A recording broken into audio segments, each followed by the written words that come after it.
watching an exclusive high-definition broadcast of NASCAR's Grand National Division on HDNet.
Just to the north of the gorgeous San Francisco Bay Area lies the Infineon Raceway in Sonoma, California. And today, it's the Blue Lizard Suncream 200 in NASCAR's Grand National West Series. We're halfway through the season, and this today, the first of 3 road course races. Hi, everybody. Mike Hogwood here, along with Dan Pardis. Dan, this race today, a lot different for these drivers than what they've done for the previous 6 races. Well, different is really the word. This track is both physically and mentally demanding. A driver has to shift to this racetrack some 16 times. He's on and off the brake pedal some 10 times. He's steering the wheel to the right, steering the wheel to the left 13 times. There's no margin for error. Any error here at Infineon could be detrimental to a driver's day. And we may have as much talent in this race as any West Series race I've seen, and that includes the gentleman on the pole, David Gilliland, who's just 2 years removed from this series, now in the Nextel Cup Series, driving for Robert Yates Racing. But he's not the only talented driver. How about Boris Said, road racing expert in that 52 car? Well, there's no better than Boris Said. He is the master of the road course. He's the guy to follow here today. And another guy that everybody's eyes are going to be on, 17-year-old, you heard me right, 17-year-old or 17-year young Joey Logano. He starts outside on the front row. Well, Joey's hot to trot. They went and tested at VIR last week, did some road racing practice. He's good here today, and the car feels good. He's already got a couple of wins this season, and I don't think anybody would be surprised if Joey Logano brought it home today. But those are just 3 of a number of talented drivers that we will see today in this West Series race here on a gorgeous day in Sonoma, California. Right now, let's send it down trackside as we get ready to get this Blue Lizard Suncream 200 underway. Ladies and gentlemen, if you would please stand with us as the Travis Air Force Base Honor Guard from Fairfield, California presents today's colors. And now, if you would please, make welcome from Raceway Ministries, Miss Tina Coleman, who will provide today's invocation. Please pray with me. Father, we come before you and we thank you for this absolutely gorgeous day. We thank you for the hard work of the Raceway and safety personnel making this possible. We thank you for all these wonderful fans, and we thank you for these talented drivers and crews and their supportive families and friends. We ask that you be out with them on the track right now, blessing their efforts and guiding their way, and being with each one of us, giving us wisdom and keeping us safe as we enjoy the races and make our way home. It's in your name we pray. Amen. Thank you, Miss Tina. And to perform our national anthem, please welcome Miss Ariana Silva. Oh, say, can you see by the dawn's early light what so proudly we hailed at the twilight's last gleaming, whose broad stripes and bright stars through the perilous fight o'er the ramparts we won. were so gallantly streaming, and the rockets' red glare, the bombs bursting in air, gave proof through the night that our flag was still there. Oh, say does that star-spangled banner yet wave o'er the land of the free and the home of the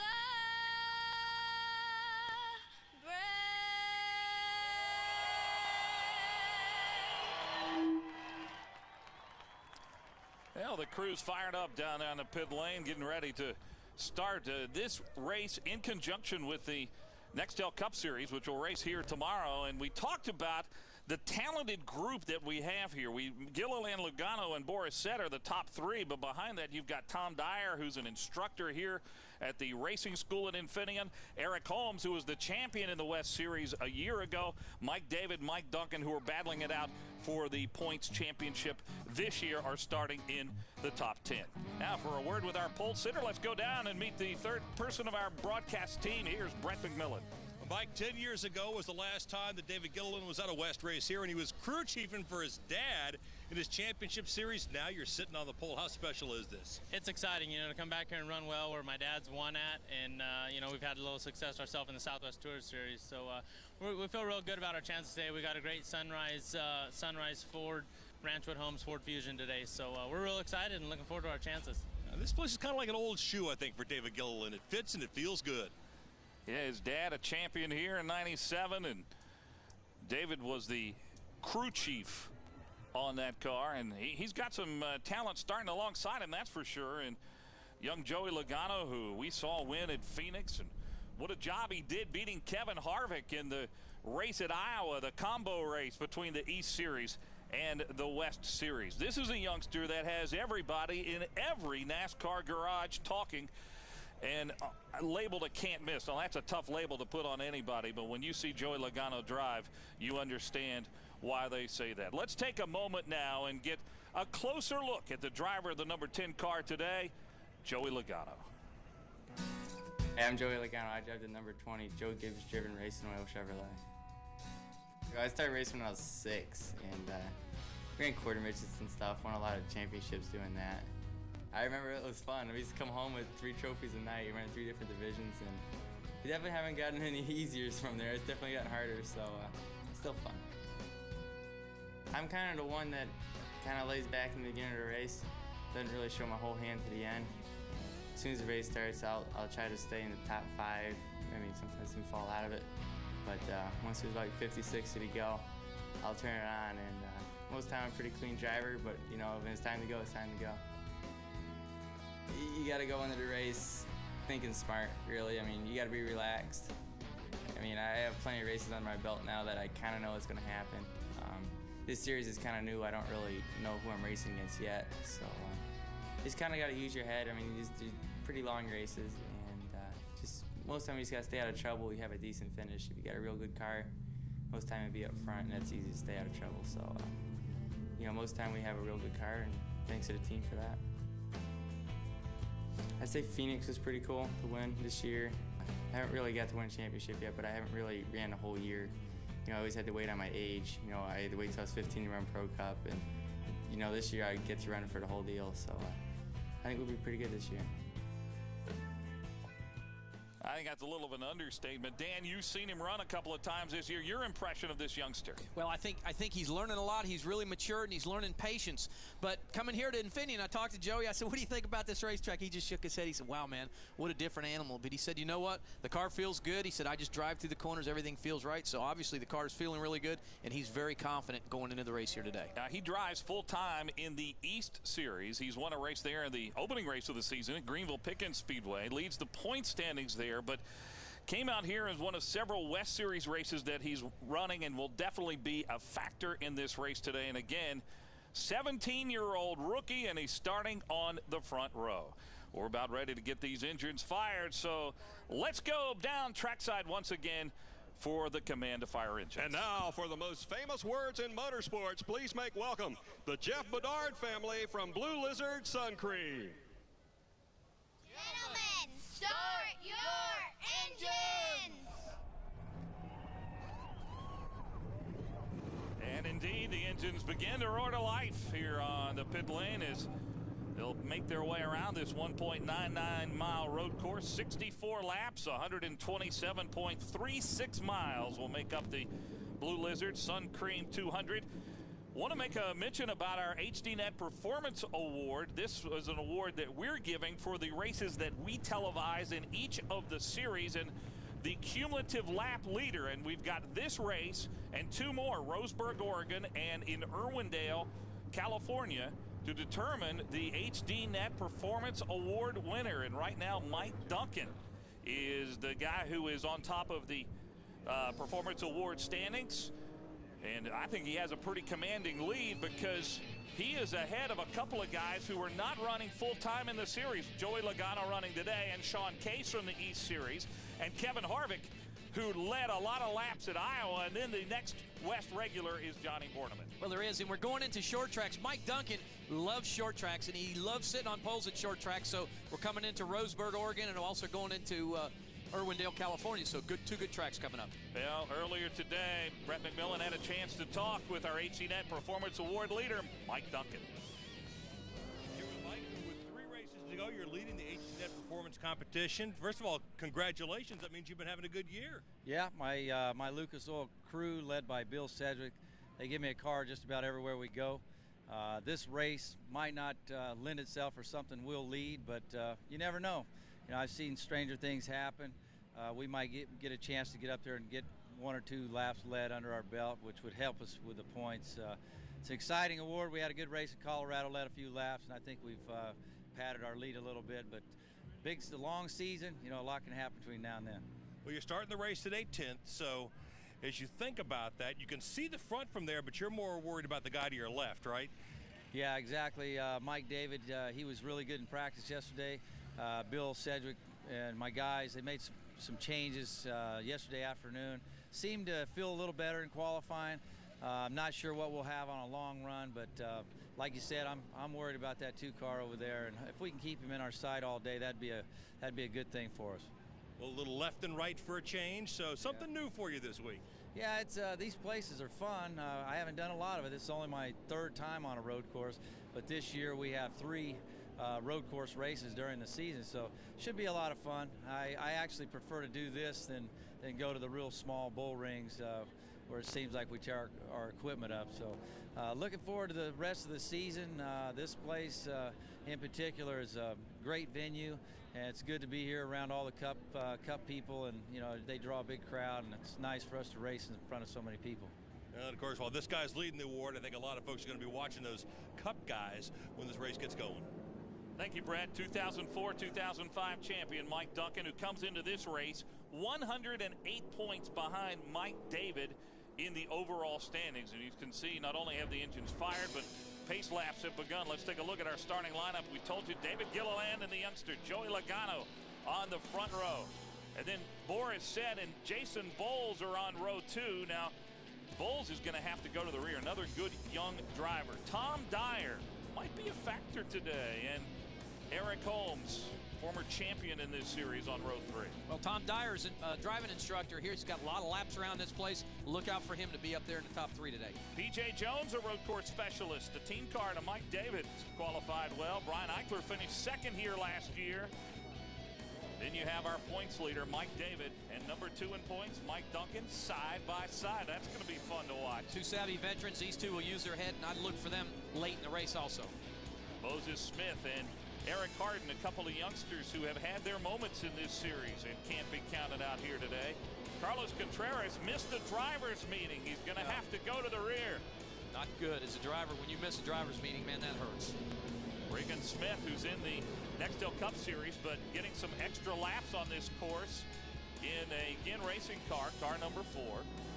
Johnny Borneman, boy, he had a good practice session. The last practice session really has improved his speed. He really did, and he feels comfortable. He says, I've got a good race car. That's most important here at Infineon. Alex Haas, another one of those 17-year-olds. We got a lot of them in this series out of Las Vegas, Nevada, and another good youngster, Justin Lofton, on row 10. Row 11, there's Kevin O'Connell. Rick Wall in his first season in the West Series. Moving to row 12, Mark Davis. Just turned 17 years old a few hours ago. Today is his birthday. Ryan Foster in the developmental program for Richard Childress Racing. Both these youngsters, they're going to learn a lot today here at Infineon. Patience, and they're going to learn a lot about braking, clutching, on and off the gas. Patience, patience, patience is what this place will breed. Jim Englebright's a veteran. His home in Fairfield, California nearby. So is his sponsor, Jelly Belly. Their home is near here. They call him the Candy Man. Andrew Myers, he has struggled since they unloaded from the truck here. Eric Richardson will start alongside him. Eric having some brake problems. They changed just about everything on that braking system, and he's not sure what he's got, so he's going to take it easy that first lap. Dennis Dyer and Brett Thompson. Thompson, a West Series regular, back on row 16. Then behind them, Travis McCullough and Mike Gallegos, who's in the Driver for Diversity program. Driving Joe Nava's car, and he's gradually been getting better and better every week. Garland Self and 62-year young Jack Sellers. Cowboy Jack's in the race today. Scott Ivey and Victor Pfluger got provisional starts. And that will make up the field today for the Blue Lizard Suncream 200, and which will start in just a moment. But before we get the green flag, let's go down again to Brett McMillan. A couple of things we want to look for today, and first of all is the first lap. Last year, Mike David said, I came into this race and all anybody told me was, just make sure you stay on the track. He says, going up into the first turn, which is an uphill climb. He goes, everybody slowed down in front of me. I went off track, and it caused a big wreck. And NASCAR warned him in the driver's meeting to please watch out for that, and just came on the radio again and said, remind your drivers that he's going to slow down going up that hill, so please be careful. Also, when they pit today, guys, a couple of very interesting things going to happen. First of all, they are limited to 4 guys over the wall at a time. That's it, just 4. They can also only change 2 tires at a time, and they cannot change tires and put in fuel in the same stop. So if you're going to do a 4-tire change and put fuel in, that's going to be 3 pit stops. So a lot is going to fall on these pit crews today. You're right, Brett. That's going to be interesting to see when on those pit stops. His pit strategy is going to play a big role in this race, Dan. Well, it really is, because you can only change 2 tires at a time, and you really do want all 4 tires changed through the course of the event sometimes. So that means you're going to have to come in here twice just to change tires, and we definitely need fuel. We're definitely going to need to fuel one time, and it's going to have to be after the 25 lap mark. So it could get real interesting, the strategy. 6 drivers have to go to the rear to start this race. They are Alex Haas, one of those 17-year-olds we told you about, Jason Bowles, Scott Ivey, Kenny Shepard, Carlos Contreras, and Andrew Myers. Our conditions today, you can't get any better than this, can you? No, the driver, look at that temperature, 78 degrees. It is just so beautiful out here. And as a driver, this is what you like to see, a little cooler temperature to keep that cool air blowing on your face during the race. Keep that temper down also. Well, these drivers now going 2 by 2, coming up through the S's down around to this paperclip turn. There's Joey Logano will be on board with him today. See the vent up top of his helmet there, blowing air. That's Mark Davis' his car. We got some cameras inside that car, and that blows cool air down into the head of the driver to keep him cool. Well, let me check that. That is Mark Davis, who we are on board with today, and the cars have gone 2 by 2. We're about ready to get the green flag here. And again, 64 laps around this Infineon Raceway, and after the green flag, they will head directly uphill to turns 1 and 2. And then back down after they go across the chute, a hard right turn down through the S's. A lot of things for the driver to pay attention to. The green flag is out. Right side still, quarter, right side. Still there, inside. Boy, Joey Logano, great start here, and he's not giving any ground to Gilliland, and it is Joey Logano, the youngster, who has taken the lead. Joey got a good jump there, but David Gilliland says, hey, not to worry. Got 64 laps here. Got to take care of the car. Don't overdrive the tires. We got plenty of time to work through this field. Well, let's talk about this racetrack, Dan, as they go around it. As you know, they've made their way up, and there is quite a difference of some 15 stories from the time they get up to the top of that track and now make their way back down through these S's. 174 feet from the bottom to the top of this racetrack. That's the elevation change in this racetrack. It's just totally awesome. Up and down these hills, throwing the race car from the right to the left. I mean, man, it's exciting as a driver. It gets your adrenaline going, really gets you flowing. But again, you have to concentrate, hit all your marks. Very, very important. If you watch the Nextel Cup drivers here, they're doing all of this on radial tires. Now, these guys drive on bias ply tires. It's a little more forgiving here on a racetrack like that. Well, you're exactly right. Talking to David Gilliland, I said, David, what do you, he was jumping out of the Nextel Cup car over to this side, practicing both cars. I said, which car you like better? He said, well, I like that bias ply a lot better because it's a lot more forgiving. You can drive the car. If the back of the car gets out, you can stay in the gas and hold on to it. The radial tire, when it breaks loose, man, it snaps and you turn around and hit the wall. So the bias ply tire is much, much more forgiving. You can get up on the steering wheel with these bias plies.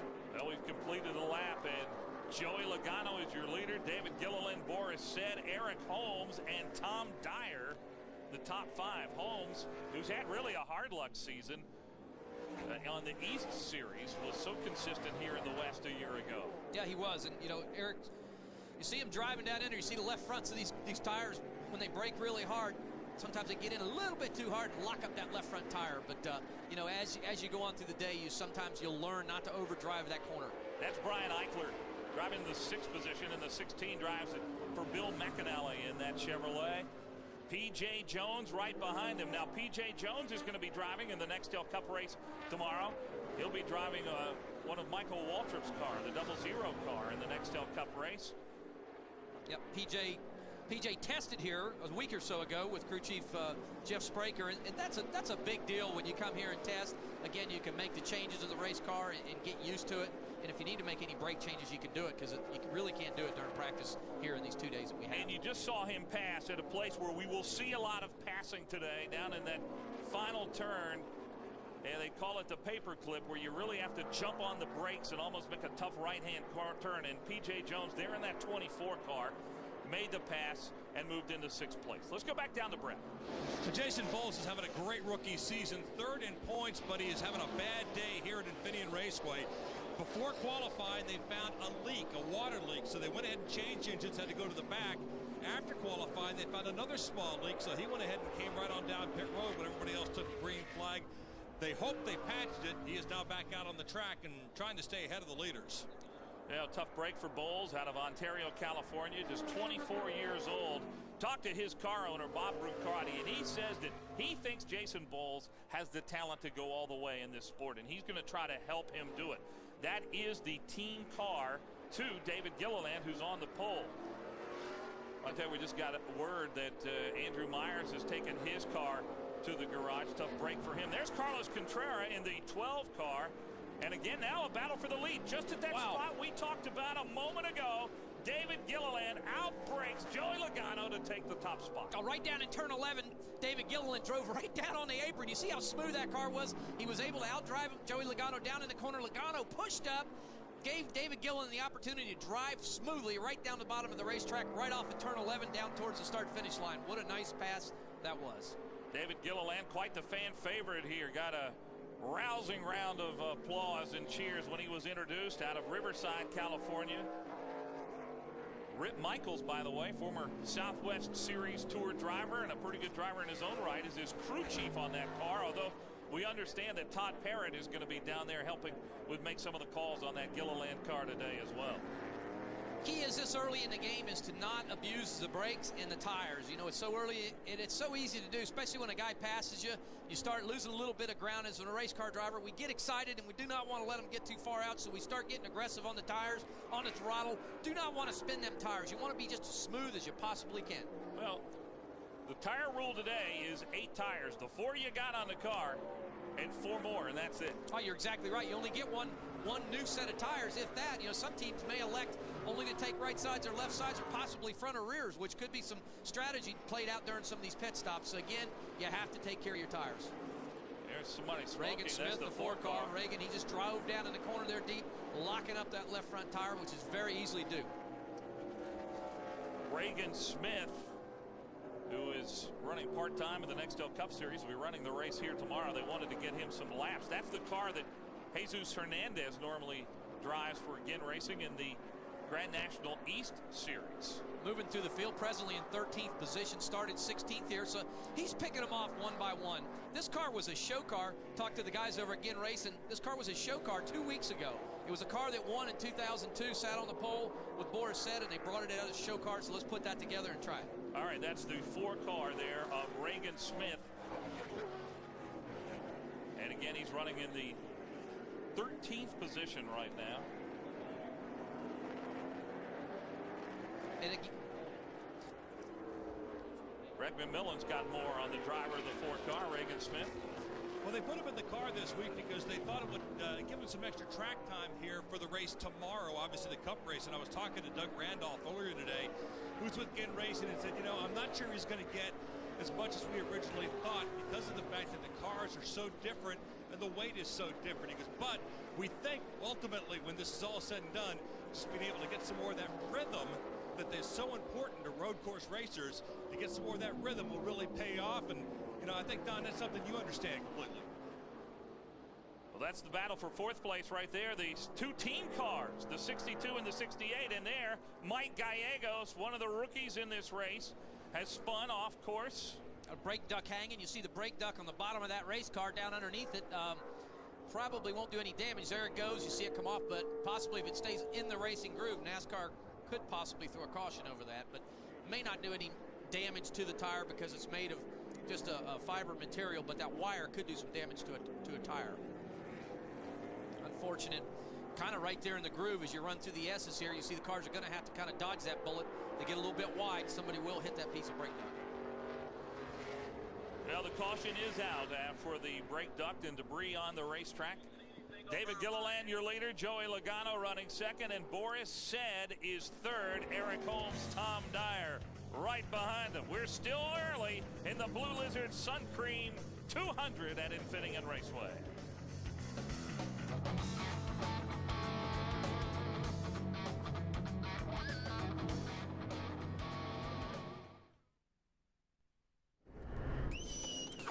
Welcome back to Infineon Raceway. This is the 77 of Mike Gallegos, who turned around. He has had a tough season.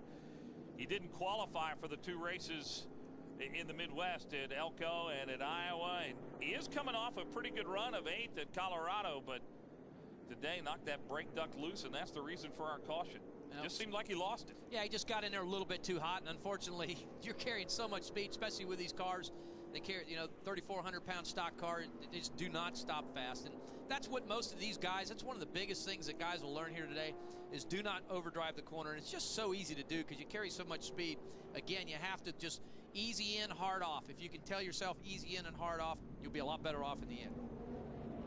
It's a tough lesson to learn if you're a racer, you know, not to drive hard. We understand the pits are open, but this might be a little early before we would see anybody come down on pit road. The only guy back in the garage right now is Andrew Myers. Everybody else on the lead lap. How about David Gilliland trying to fake out Joey Logano a little bit there, huh? But the kid was having none of it. Yeah, you know, 6 laps into the race, there's really no reason to come down pit road, but you know, he was just messing with him just a little bit, trying to educate him.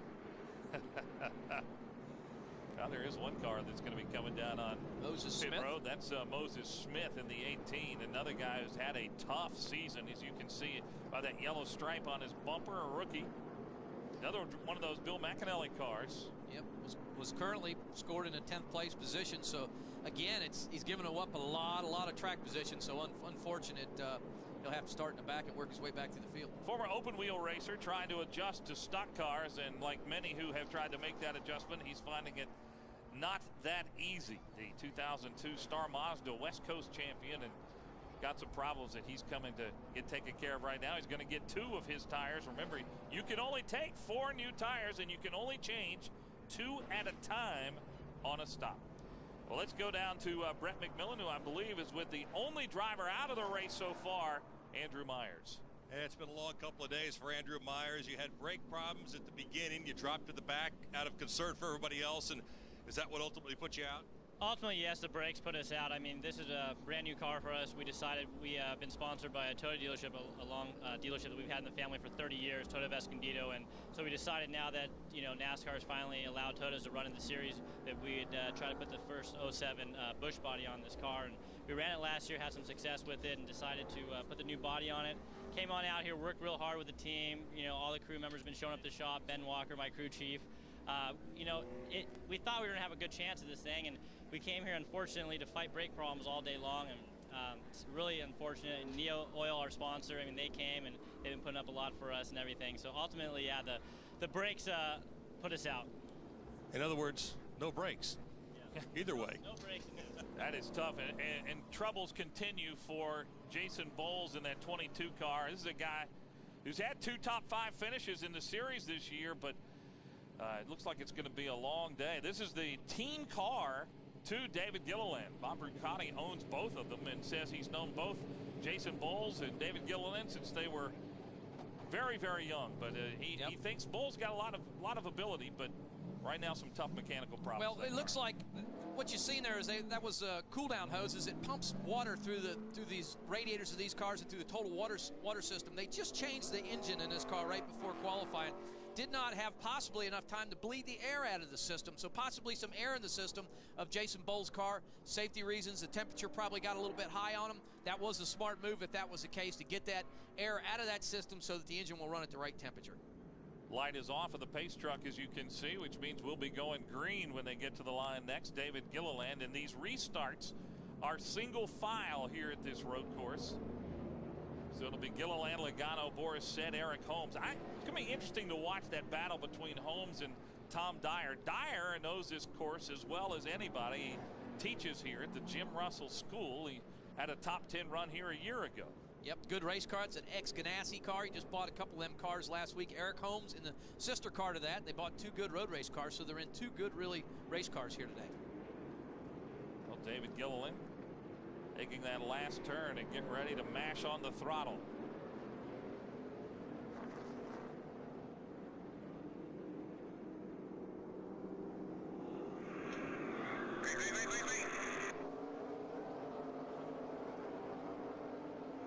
Clear.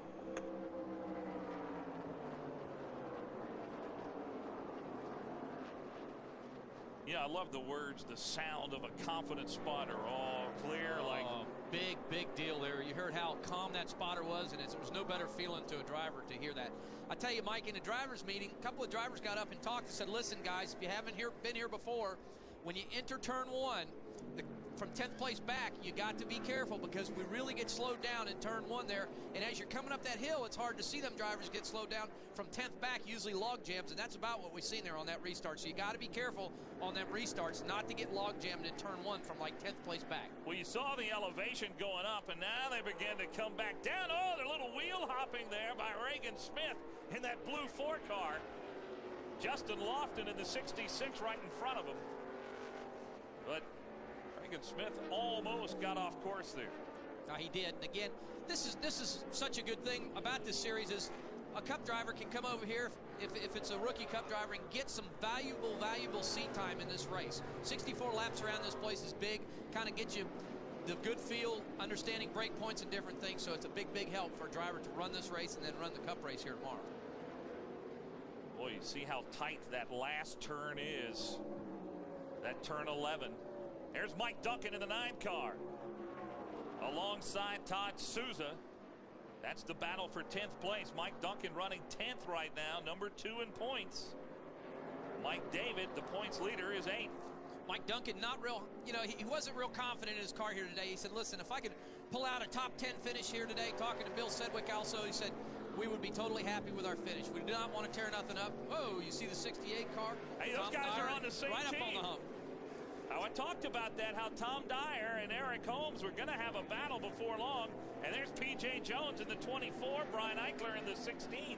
They want a part of it as well. Yep, Tom Dyer, again, an instructor around here, has tons and thousands of laps around this place. You know, there's no better confidence in a driver to have them types of laps. After the race here today, the 68 car of Tom Dyer is going to leave, fly to Irwindale, California, race a USAC midget there tonight. He says, I got to get done with this. You know, he's got a lot going on in the racing world, and he's a good race car driver. Tom Dyer currently 5th. P.J. Jones running 6th. And again, here they come around that turn 11. This is the passing zone right here. Todd Souza in that 13, not able to get underneath Mike Duncan. Duncan in the 9, holding him off. Duncan, the 2-time champion in this series. Former minor league baseball player who, after his baseball career was over, said, hey, I'd like to go stock car racing. Well, he's a good stock car driver, and I'm sure he's a good baseball player. An infielder in the A's organization. Justin Lofton in that 66 car. We've seen some good things out of him this season. He had a good race here a year ago. Finished 4th. Mike Duncan finishing 11th here last year, started 19th. So, again, he's another savvy veteran, knows how to work his way through the field. Oh, my goodness. Lofton and Souza got into it. Justin Lofton trying to get underneath Souza. And Todd Souza turns around. No caution flag is out. Looks like the car's going to be okay. Oh, Souza's got to get that rhythm back. C21 car, Ryan Foster. Souza's probably a little upset. Your tempers get flaring there. He's got to calm down and move back to the field. See Lofton driving down in the corner. Souza just not knowing that Lofton was there, making the wide arc, and unfortunately not enough room. Oh-ho! Looked to me like Justin Lofton had that line. Souza did not know he was there and cut back across it, but unfortunate. You'll see a lot of that here today. Not a lot of damage to the Lofton car here. Now the battle for second place, and Boris Said in the 52 has made some ground up on Joey Logano. Well, imagine that. Boris Said. Shocked? There's no better than Boris Said on the road course. We know that. Well, you know, Boris Said is driving a car that is owned by Ken Schrader, that 52. He has driven that car 3 times in this series on this course. All 3 times he's had a dominant car during the race, but something has happened to him late. He's wrecked twice and blown a motor. And right behind him, how about P.J. Jones in the 24? Getting by Eric Holmes, the defending West Series champion. P.J. Jones, that's a team car, remember, to Mike David out of the Randy Lynch stables. Yep, another master of the road course too. P.J. Jones been around a long time. He came and tested here a week ago. We talked about that. Big deal to come to a track like this. All the changes you can make in a day's time, and a driver can adapt to the totally different types of styles of race cars. Big help to come and test, and that's what P.J. Jones did. Here's the battle for second place. There it is. There's the braking, the passing zone on that turn 11, and side by side now, Boris Said and Joey Logano. Let's see how the rookie handles it. That's how he handles it. It says, Boris, no way. Yep, he got up on the steering wheel, drove down in there. You're down the first gear in turn 11. You're all the way down in the gearbox. Then it's a drag race off the corner, and the whole key is to keep them rear tires from spinning. You got to keep traction underneath them tires. Now remember this, Dan. Boris Said has as much road course experience as anybody here at this racetrack this whole weekend. Joey Logano, 17 years old, has virtually no experience. What kind of talent does this young guy have? Huh? Well, I'll tell you what, it feels good as a driver to pass a guy like Boris Said, to say, hey, this guy's the best in the business. But, you know, Boris's car may be off a little bit. Looks like a little smoke coming out from underneath it from time to time. Not sure if he's got a little bit of a problem. So he's got to be there at the end, though. You know, Joey Logano's got to realize, hey, there's 64 laps in this race. If I pass him now and use up the race car, it's not going to be for the end. So you got to be smooth if you're fast. If you're wondering about Joey Logano, and like, how does a guy 17 years old start a racing career? Well, he started racing quarter midgets. Then he went to Atlanta and Lowe's Motor Speedway, where he raced in the legend cars, and there again, side by side with Boris Said. And boy, Boris kind of bumped him out of the way a little bit, didn't he? Boris drove down in the bottom, and again, Boris knows where to pass and where not to pass, and where he can get maximum adhesion off the corner to keep them rear tires from spinning, and that's what it's going to take. Both these cars, both really good race cars. Boris Said driving Brian Vickers' race car out of the Hendrick stable from last year. Rick Hendrick said, hey, you guys can borrow this car for this week. Bring it back to me. I'll let you use it. So Boris has got a good race car underneath him also. 10 car low, Joey Logano. That's a Denny Hamlin car. Joe Gibbs race car out of the Denny Hamlin stable, so another fine race car there too. I was talking about Joey Logano running those Legends cars. He made a legend at the Atlanta Motor Speedway. He won 14 Legend races in a row at one point in his career. And right now, look at that, the 68 car. That is Tom Dyer, the instructor here. Trying to put a move on P.J. Jones. Dyer in 4th place. And P.J. Jones has just taken that spot away from him. We were talking about Logano a moment ago. Let's go back down and get more on that from Brett. You know, when you talk about Joey Logano, he is clearly one of the young up-and-coming risers. The 21 car had just spun. You see that. This is a guy, young man. He's a senior in high school, but he was tabbed years ago as a real up-and-comer by Mark Martin. This is his first time racing these cars on a road course. I asked him, I said, man, you're doing great. And he goes, I have no idea what I'm doing out there. But it sure looks like it when you look at him on the track. He's just having a blast. Yeah, indeed he is. That 21 car, Ryan Foster, that's another one of those good youngsters. And Jason Bowles, who we saw having that trouble right alongside him. Ryan Foster is in the developmental program for Richard Childress Racing. Richard Childress really sees something special in this young man out of Anderson, California. Steve Portengay, former driver in this series, is his crew chief and tutor on that 21 car. Well, Steve says, I got me a hot rod. This kid can drive. I know he can get it done. He says, I just got to calm him down a little bit. He said, patience, patience, patience. And all young kids, we all have that problem of just building that patience. That was the battle for 23rd place, and there is the Jack Sellers, who's been around for a while, 62 years young. Jack Sellers, who's missed a couple of races, didn't qualify for the races in Elko and Iowa, and then decided to skip Colorado and has some problems here today out of Sacramento. Coca-Cola bottler. Jack Sellers, he's got more experience than any driver on this racetrack here today. He's competed in 8 standalone races and 6 combination there's our events. points leader, Mike David. Course. Mike David is off course. He had a tough race here a year ago. Could history be repeating itself? Let's see. It doesn't look like there's any damage onto that Ford. And he's able to get it fired again. I think he's able to get back out onto the course. Back underway. I don't think he's got any right front damage. He was able to get that car stopped. It was a little later shot. Got down in the gravel there. Not the place to be. Of course, no traction down there. Drives the car. You see the right front tire locked up on the race car. And wow, just in time.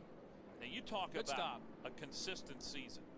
Mike David has finished 2nd at Kyle, 3rd at Phoenix. He won Altamont, was 3rd at Elko. Had a bad race, 20th at Iowa, but came back and finished 2nd in our last race at Colorado. Consistency has given him the points lead, but he has spun and he has dropped back to the 20th position here as caution has come out for the 2nd time today.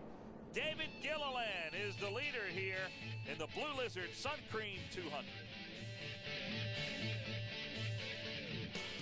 15 laps into the Blue Lizard Suncreen 200 here at Infineon Raceway. We will run 64 laps here today. Pit road is open. David Gilliland is the leader. Boris Said has made his way into 2nd place. Joey Logano, then P.J. Jones and Eric Holmes make up the top 5. The top 10, Tom Dyer, Brian Eichler's having a good run today. Jose Luis Ramirez, Reagan Smith, and Mike Duncan. And look who's coming into the pits. It's Joey Logano. Brian Eichler. Both these guys, they're just going to top that off with fuel. Looks like. Thinking it's a little bit early for that, but not sure what that strategy is. Looks like there's a little more to it for Brian Eichler. Yep. Eichler was running in the top 10. He was 9th. And again, the rules, and we'll reiterate them to you because they are rather complicated on pit road. You cannot change tires and put fuel in on the same stop. There's Alex Haas you saw coming in the 88, and the hood is up on Eichler's machine. Pouring water back on the back of the engine. Not sure exactly what they're doing that for. I don't know if possibly they got something, the bell housing a little bit warm. Maybe he's got a little bit of heat coming off the firewall. 88 car, Alex Haas. Haas has been running back towards the back, the young 17-year-old from Las Vegas. You see Kyle Busch's name on the back of that car. Kyle and Alex have been friends for a long, long time. Kyle has actually put his backing behind that car, Kyle Busch Motorsports, and you'll notice the colors. This was the car that Kyle drove at Watkins Glen last year for Hendrick Motorsports, and they got it. They didn't have time to paint it, so they basically took the Kellogg's decals off of it and put their decals on, and went out there and ready to go. Well, Joey Logano, the first one in on that round of pit stops. Let's get more now from Brett.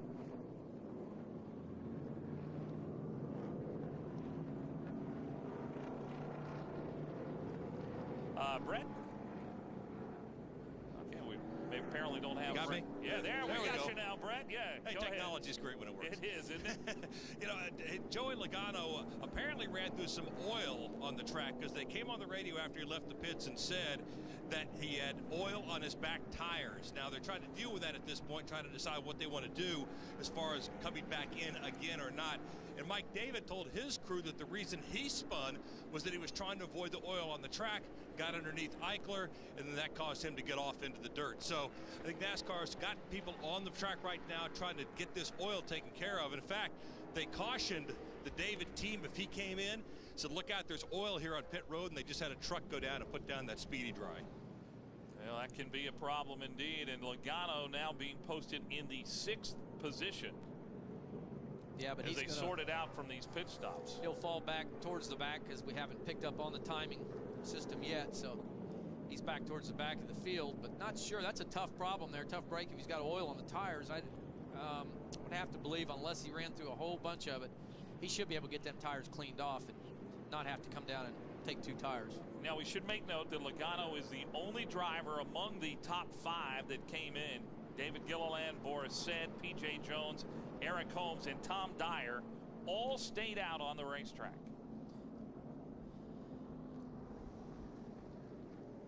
As you see, we're under a full course caution, and there's been reports of oil out on the racetrack. This is the first of 3 road course races for the NASCAR Grand National West Series. Also heading to the road course in Salt Lake City, Utah, and the road course at Fontana, California will be on the schedule for the West Series. We'll be back with more. We're under caution here at Infineon Raceway at NASCAR's Grand National West Series.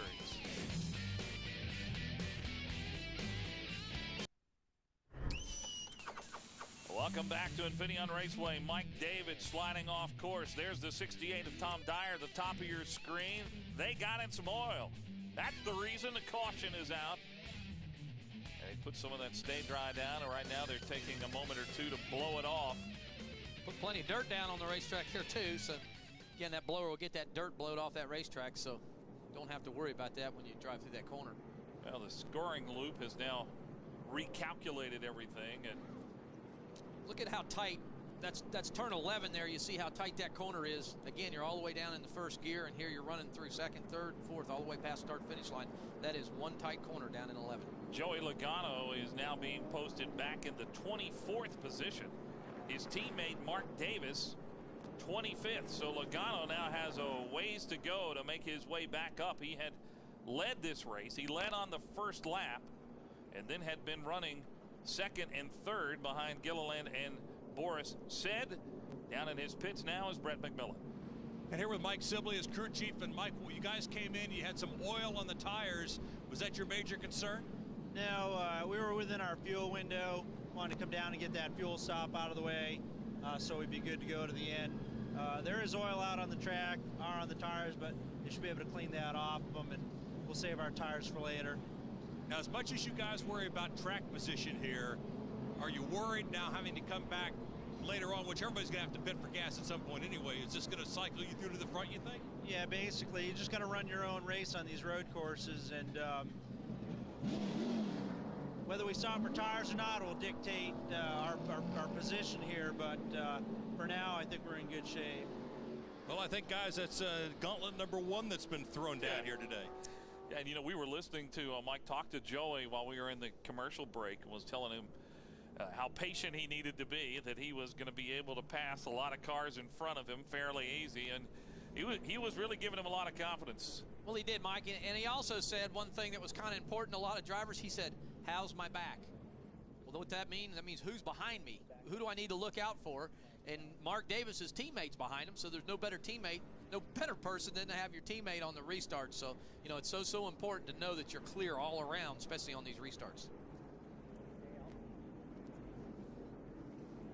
Well, Mark Davis is another great story in his own right. Besides, you know, Joey Logano has become such the talk of everybody, but the other Joe Gibbs developmental driver is Mark Davis, and there in the pits, continued problems with Brian Eichler. I tell you what, if Brian Eichler, now he would have no luck at all if he didn't have any luck. This guy has had one tough season. He has had great cars in so many races this year, Dan. I mean, at Kyle, he was up front, finished 23rd. Phoenix, he broke 33rd.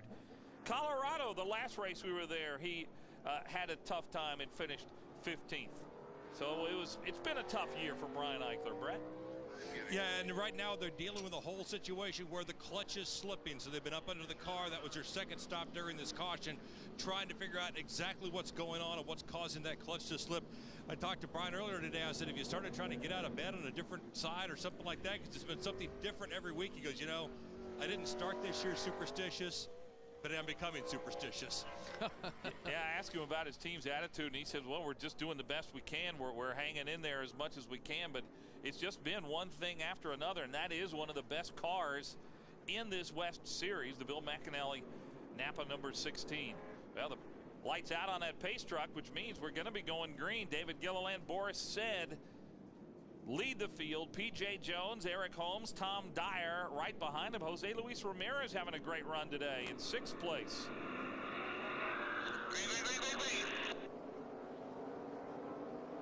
See Gilliland, nice smooth restarts. Clear. Now they head up the hill. Really Returns slow down through here, two, like we talked about. See it piling up there from 10 back. Clear by 2. Well, so far in this part of the race, Gilliland has definitely been the class of the field. Now, word about this car, while Bob Brancati owns that 82 car now, that car was actually prepared in North Carolina at the Robert Yates shops. Well, there's no better place to have something rich than at the Robert Yates stable, that's for sure. And it's driving like it's from the Yates stable also. You know, Gilliland was really excited to be here today. He said, man, this is going to be a lot of fun to be in this race. He said, I feel like I got a really good race car, and again, it's really going to help me with my seat time here at Infineon. Yeah, he has come a long way in the last 2 years since being a full-time part of this series. Saw the 04 of Dennis Dyer, who is running his first West Series race there up front. And P.J. Jones starting to try to look around Boris Said to see where he can get by. There through turn 11. Gilliland negotiates it nicely. P.J. got a good car underneath him, Mike. Yeah, and you know, I talked about David Gilliland a moment ago, and here's a guy who, of course, when he won that Busch race at Kentucky, he made everybody take notice of him and got the break of his life driving for Robert Yates, and gave so many people encouraged him, and you know, he's coming back today and having a great time. Boy, this can't be a scheduled stop for Mike Duncan. All the way down here. Tough break for Mike Duncan. Not sure what the problem is there, and again, his big concern was equipment. Come on. He said if we could just get it to the end here, that's all we need. But obviously a little problem early on with the 9 car. Under green, a stop. Not sure what they're doing. They're just taking fuel on that car, and this is not the time to come in and take fuel under green. But Brett, you got any ideas down there what's going on? What's happening is we're seeing guys like Mike Duncan get into their fuel window. They feel like they can get the rest of the way on fuel, and we just saw the same thing with the just a few minutes ago with the Harden car. He came in and got fuel only. I talked to Mike Harvick, his crew chief, and he said, yeah, that was our planned fuel stop all along. This is when we kind of wanted to come in. We see the Cup cars do the same thing here. And Dan, you can comment on this. They plan the race from back to front, knowing how far they can go on fuel at the end of the race. These guys feel like they can go the rest of the way. Next time they come in, they get just the tires. They don't have to worry about fuel again since it's one stop for each. So they're playing that track position game and hoping things cycle through for them. Well, now you got to wonder about the strategy for these guys up front. David Gilliland and Boris Said, and P.J. Jones in the 24 car right behind them. Well, we're 21 laps into the race, guys, so we can go 35 to 40 laps, what most people are telling us on fuel, so we can go another 20 laps. these guys are really gambling up front. Hey, there's got to be another caution or two in the next 20 laps. We've averaged, a caution every 10 laps or so should not be a problem. We should definitely see another caution. The other guys are kind of gambling like maybe there won't be a caution. They say, hey, we can make it to the end of the race. What Brett was talking about is they figure from the back of the race, they back up their laps and say, all right, we can only go 20 laps. If the race is 64 laps, we can make it on lap 44, from there to the end we can go. So different strategies play in different crew chiefs' minds. So it's all about how you look at it.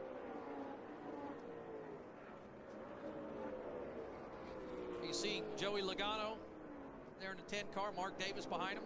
My point on Joey Logano is that he restarted 24th. Now he's made up some 7 spots up to 17th. And here comes our leader down onto pit road, I understand, David Gilliland. Well, again, these guys are playing, fuel mileage strategy games, so, this is the point in the race, but it's kind of unusual to see these guys coming in, under green flag. Come on into your pit stall. Here the crew chief talking them into the pit stall.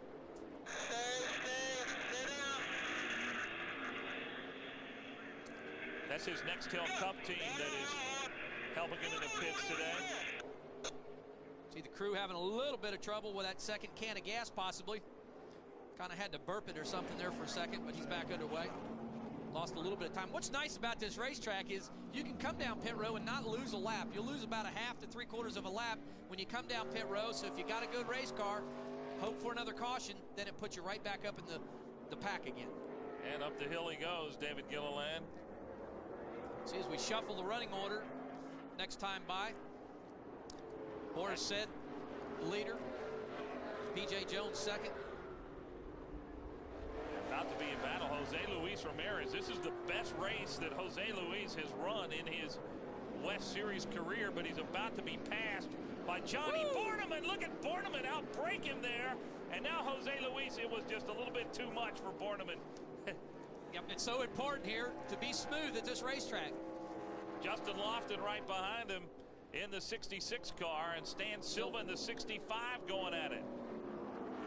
Boy, Johnny Borneman really tried to put a move here on Jose Luis Ramirez. Well, he drives down deep on the inside and gets the run right through the apron there, but he's just got so much speed, the front end loses grip, and he just watches up the racetrack. This is what we were talking about earlier, not to overdrive the corner. You got to be consistent. You got to be smooth. And again, easy in, hard off. And it's so hard as a race car driver to try to remember that, to be easy in the corner and hard off, because we want to get in there so hard, outbreak that guy and really get in off the corner, but it doesn't work out 90% of the time. Jose Luis Ramirez out of Mexico City. His best finish this year was 14th in the first race of the season at Kyle, coming off a 20th place finish. Johnny Borneman has had some good runs this season, but he has had some bad fortune strike him as well. And I mentioned Altamont Speedway, where he was leading on the last lap and got taken out at some point. But we saw David Gilliland, our leader, come in. Scheduled stop there, Brett?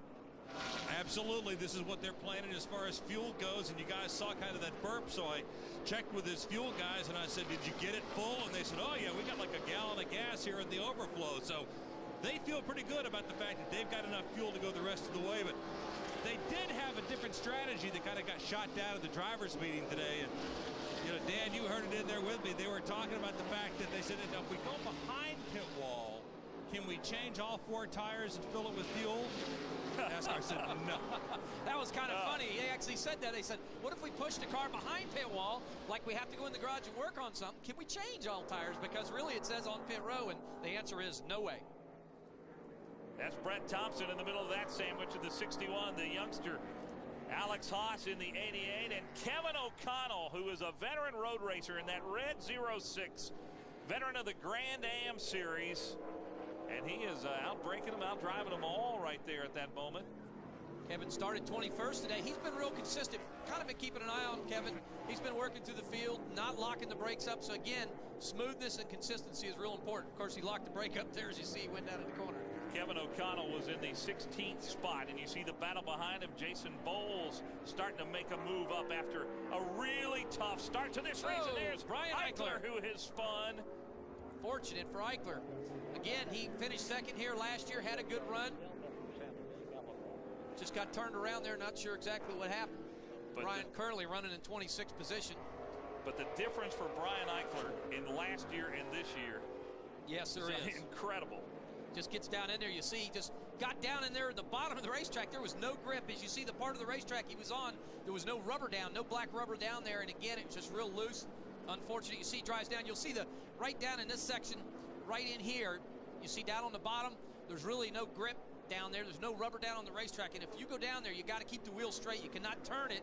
If you turn it, you'll lose the back end of the race car. And that's exactly what happened. And how about the job that Ryan Foster in the 21 and the 04 of Dennis Dyer did? And a flat tire now on the 81 machine of Garland Self. 55-year-old driver out of San Jose, a veteran road racer. Right front tire down on that car, easing on the outside. You see him waving the blue flag right here. That's what you call a local caution. We wave it to let the drivers know that there's a problem at that immediate corner. Does not mean that there's a full course caution out. It's a blue flag. They call it a local caution. It's awareness, making the drivers aware that there's a problem just past that turn. See Garland limping around right in front of that tire down, hoping for a caution.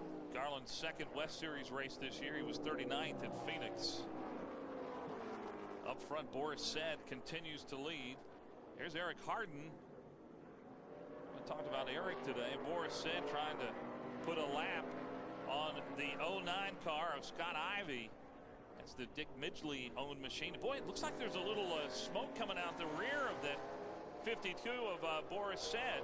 Yep, it's possibly a breather. What happens on these cars, there's a rear end breather hose that we tie to the rear end of the race car, and sometimes it spits out a little bit of oil and gets on that rear brake rotor, and what you're seeing is the smoke from the rotor. Now that was a right front locked up tire smoke there. That was not rear end fluid.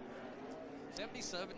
Second time today that Mike Gallegos has gotten off course. Gets turned around, but you know what's so cool about this place is a lot of times the driver can get turned around. He gets right back underway. You know, it doesn't make impact with the wall. In a lot of places, it enables you to have a second chance. I talked about the Drive for Diversity program, which Mike Gallegos is a part of, as you see him spinning here. But Gallegos is just got a little bit high in the corner, drove right off the top of the rumble strip there, Mike, and just lost a race car. Yeah, he raced in the Midwest Series in NASCAR's Elite Division last year, the division that has gone away.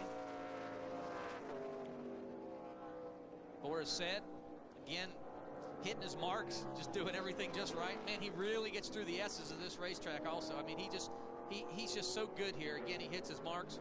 Did not pit, has not come in for fuel yet, so you will see Boris Said sometime through the course of this race. Got 37 laps to go. He'll have to come down pit road to take fuel. And the question is when. I'm sure he's hoped for a caution here shortly, but that window is narrowing. Well, you're exactly right, Mike. Excuse me. We're 27 laps into this race. Again, our fuel window is 35 to 40, so these guys are starting to bite on their fingernails here a little bit and say, man, I sure hope we get a caution, because if not, he said, we may run out of fuel. 27 laps in now. You know, we got another 13 laps to go. If we don't see no caution, Boris Said could be in trouble here today. I want to mention a moment about the driver in front of him, about to go maybe a lap down. It's Eric Harden in that yellow number 5 car. 24 years old, out of Anaheim, California.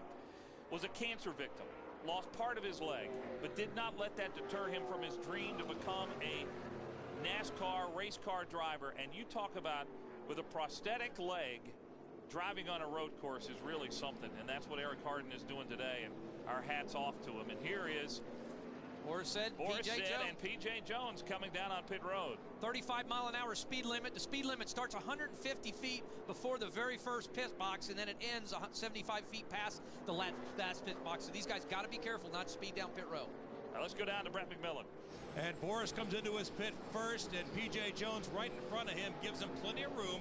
They're going to do just fuel on both of those cars at this point in time. So we'll see if they decide to come back again later on and change tires or not. NASCAR officials kind of taking a look up underneath the car, and a NASCAR official now topping his hand, and we're going to see if there's a penalty there. Meanwhile, P.J. Jones in as well. They're still putting fuel there, and also in front of P.J. Jones, Mike David is in getting fuel only. Well, you see some of the Napa Michael Waltrip team and the Dale Jarrett Cup team helping out on P.J. Jones. They're having some problems down there, and Mike David is down and away. There's Brett Thompson coming in. PJ, of course, driving for Michael Waltrip Racing tomorrow in the Nextel Cup race. The lead, meanwhile, goes to Eric Holmes in the 62 car. Yeah, not sure. NASCAR guy was tapping his shoulder. Usually that means a penalty sometimes, so we'll just have to wait and see what happens there with Boris said. There was some smoke coming out of the right rear of the race car. Again, may just be some oil leaking. And there is Eric Holmes, who was posted as our leader, coming down on pit road. Holmes out of Escalon, California. As you see, started 6th.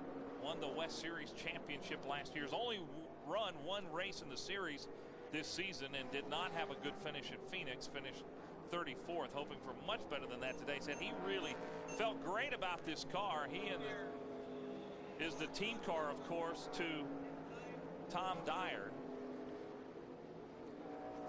Andy Beebe, the owner of this race car. Eric runs the whole operation, leases a couple short track cars, late models, does a lot with that racing team. There's Justin Lofton. Now, we've talked about a lot of young guns. He's just 21 years old, out of Westmoreland, California. A great future, many say, for Justin Lofton. His family's in the cattle business. Finished 4th in this race last year. Justin Lofton, who has really adapted to road courses. Talking to Justin before the race, and he says, you know, I know I qualified 20th, but we got a car for the end. See the 88 car possibly losing a rear end there. Heavy smoke out of the back of the car, but it could be up front also. Looks like it may be losing the motor. Heavy smoke. Got to get him off that racetrack because he is dumping some oil. You see he's actually trying to spin out in his own oil. Now the 09 has also come to a stop. Scott Ivey, but Alex Haas has now brought out a full course caution. As you saw, boy, he was dumping a lot of oil all over this racetrack. The young 17-year-old out of Las Vegas, Nevada. Not going to be a good day for him. Yep, drives down in the corner, starts smoking here, and just kind of lets go when he gets off the corner here. Possibly lost an oil line or a motor. He was dumping a lot of oil, it appeared. And right behind him, Todd Souza does a good job staying out of that oil and getting right by him. Mosquito control there. And guess who's now being posted as the leader? Yep. Our youngster, Joey Logano.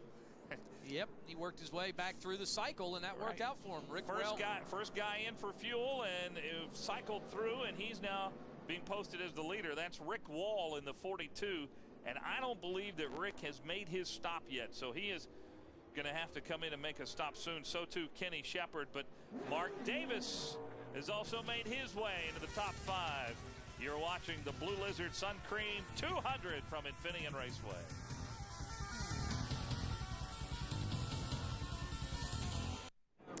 Back at Infineon, and all of the leaders are headed down on pit road.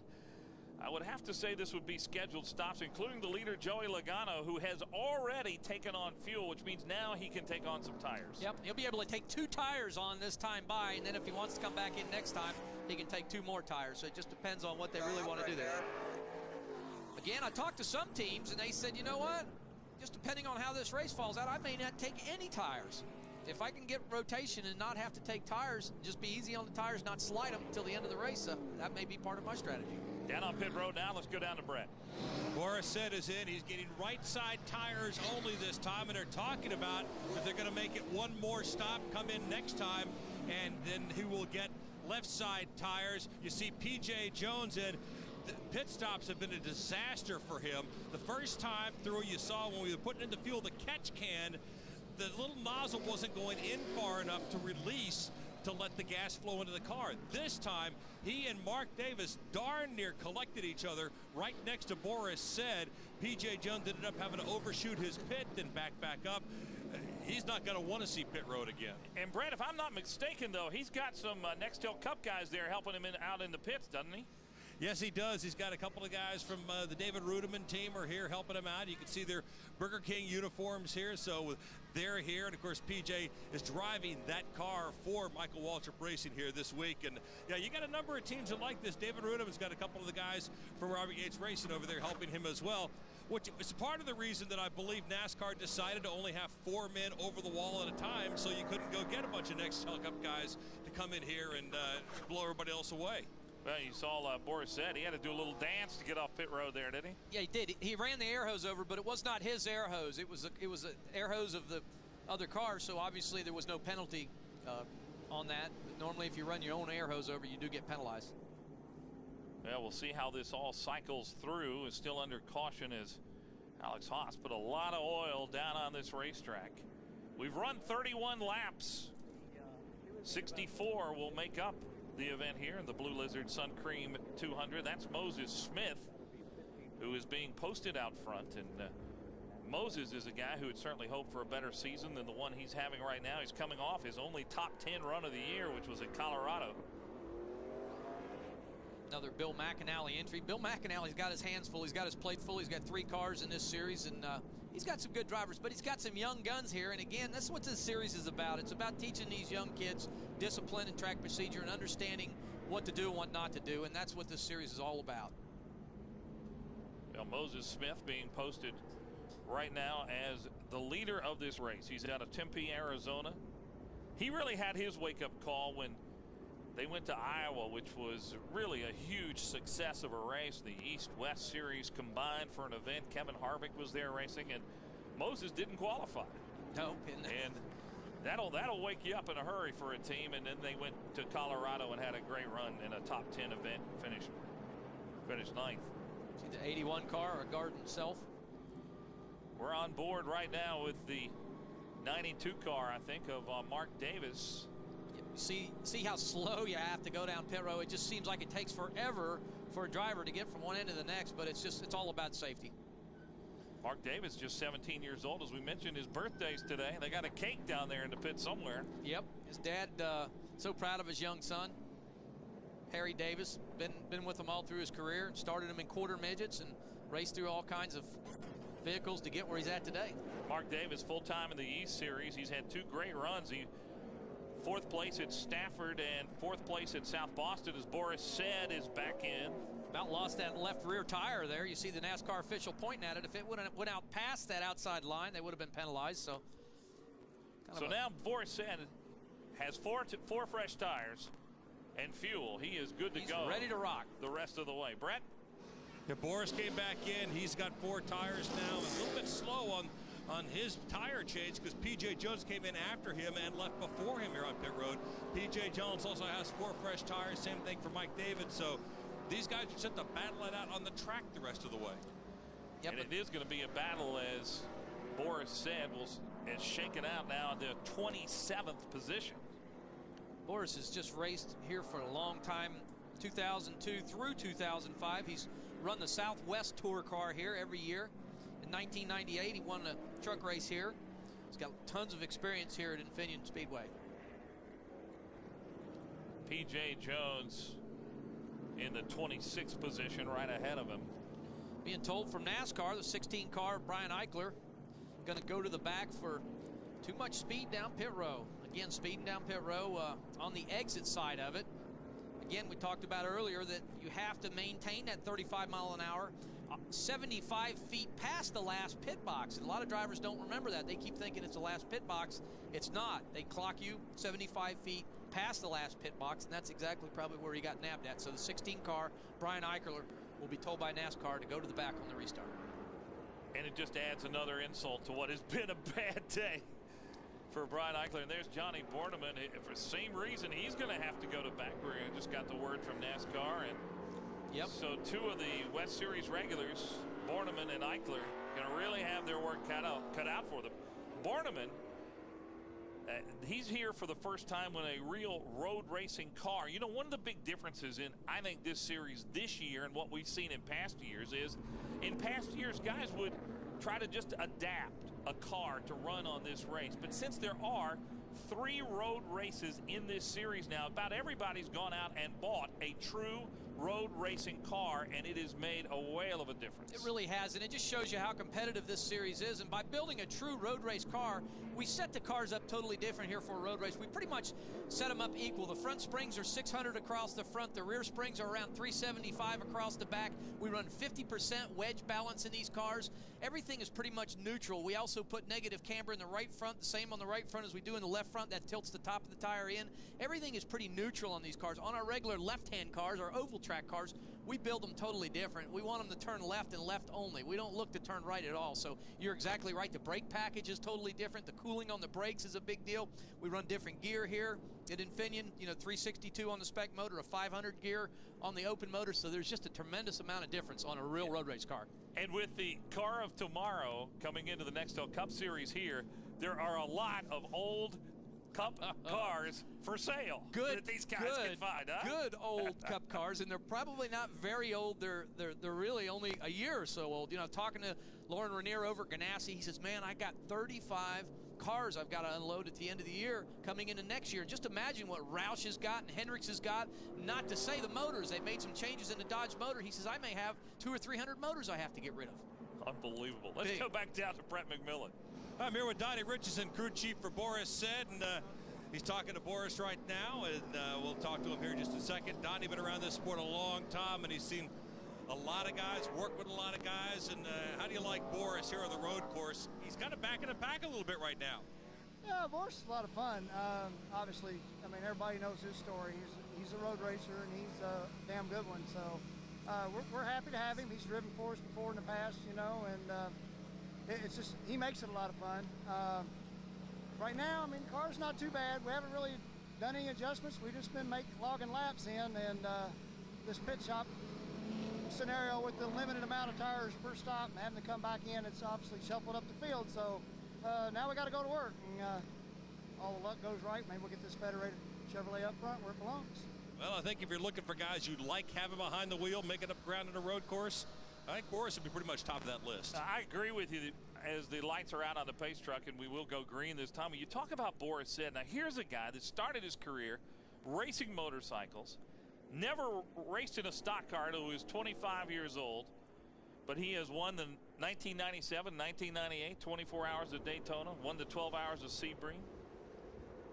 He's racing in the Nextel Cup race. Tomorrow's got a good starting spot as well. And I'll tell you what's so cool about Boris Said is a lot of these drivers here, even on the Cup Garage, they say if you need any help, if we need some instruction, we ask Boris Said. He'll take you out in a rental car. He'll take you around this place. I tell you, that's a true racer. He doesn't mind helping everybody out. Well, now they come through the sweeper turn 10. They'll make the sharp turn around 11 and then come to the green flag.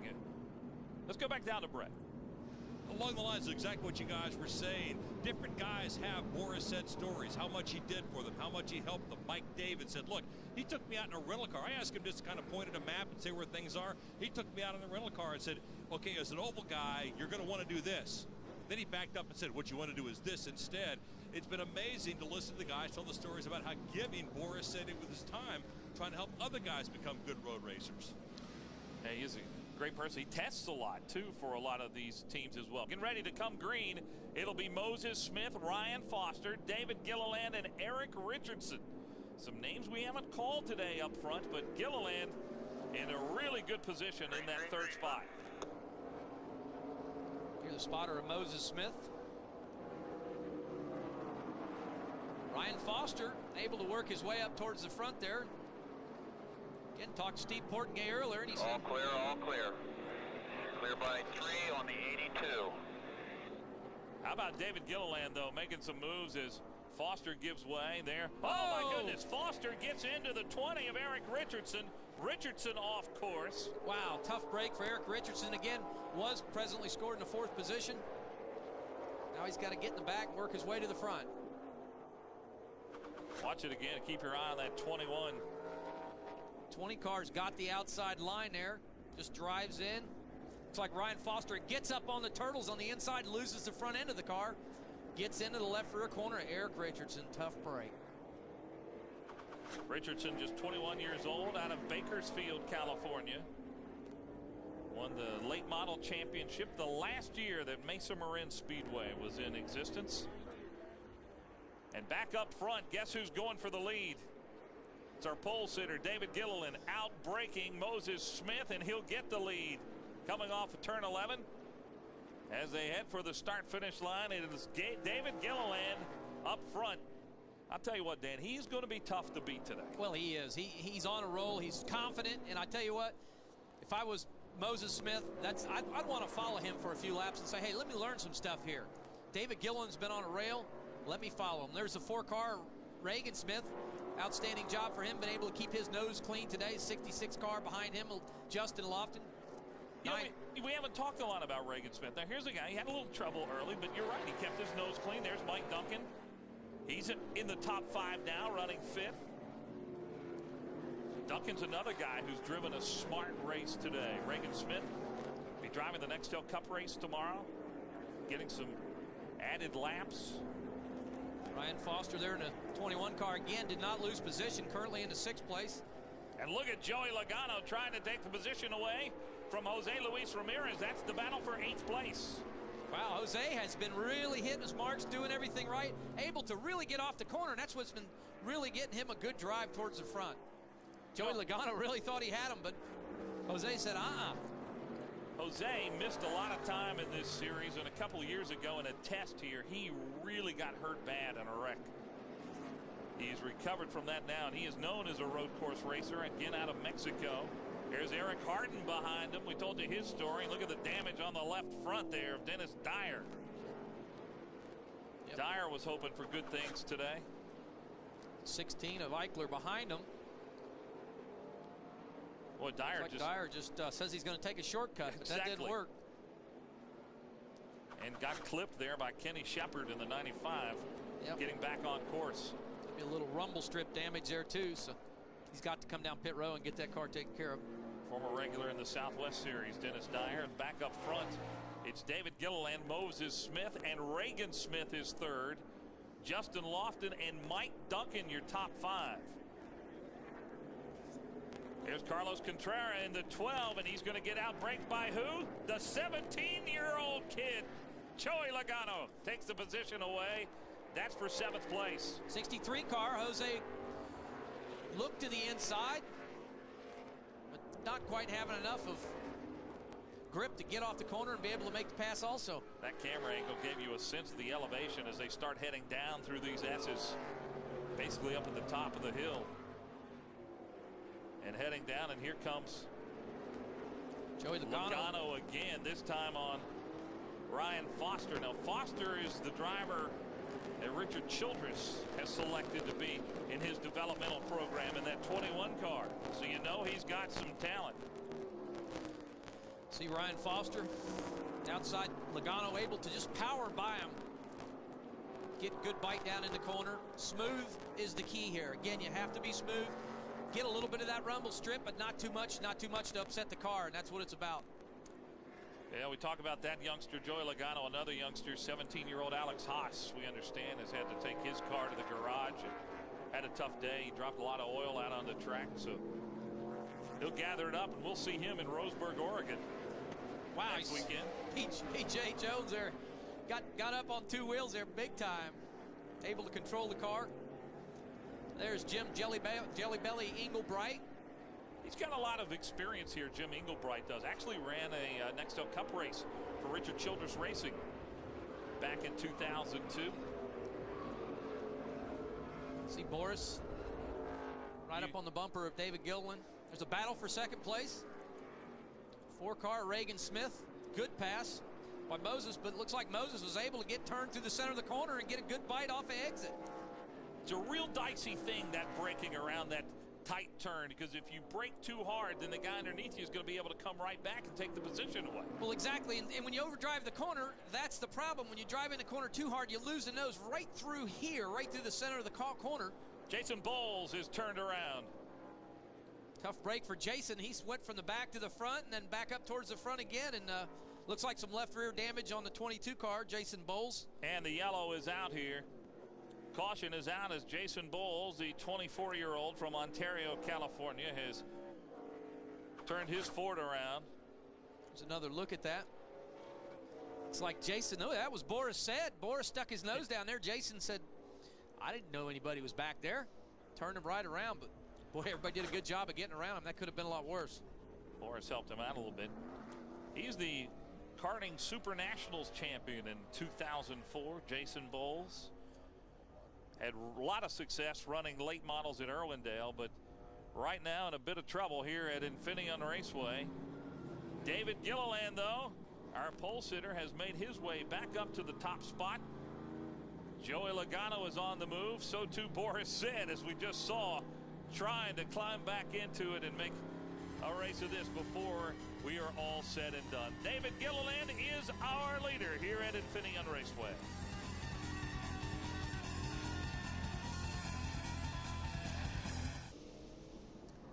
Welcome back to the Blue Lizard Suncream 200. Mike Hogwood here along with Dan Partis. Brett McMillan down on the pit lane. We're under caution as we've completed 39 laps.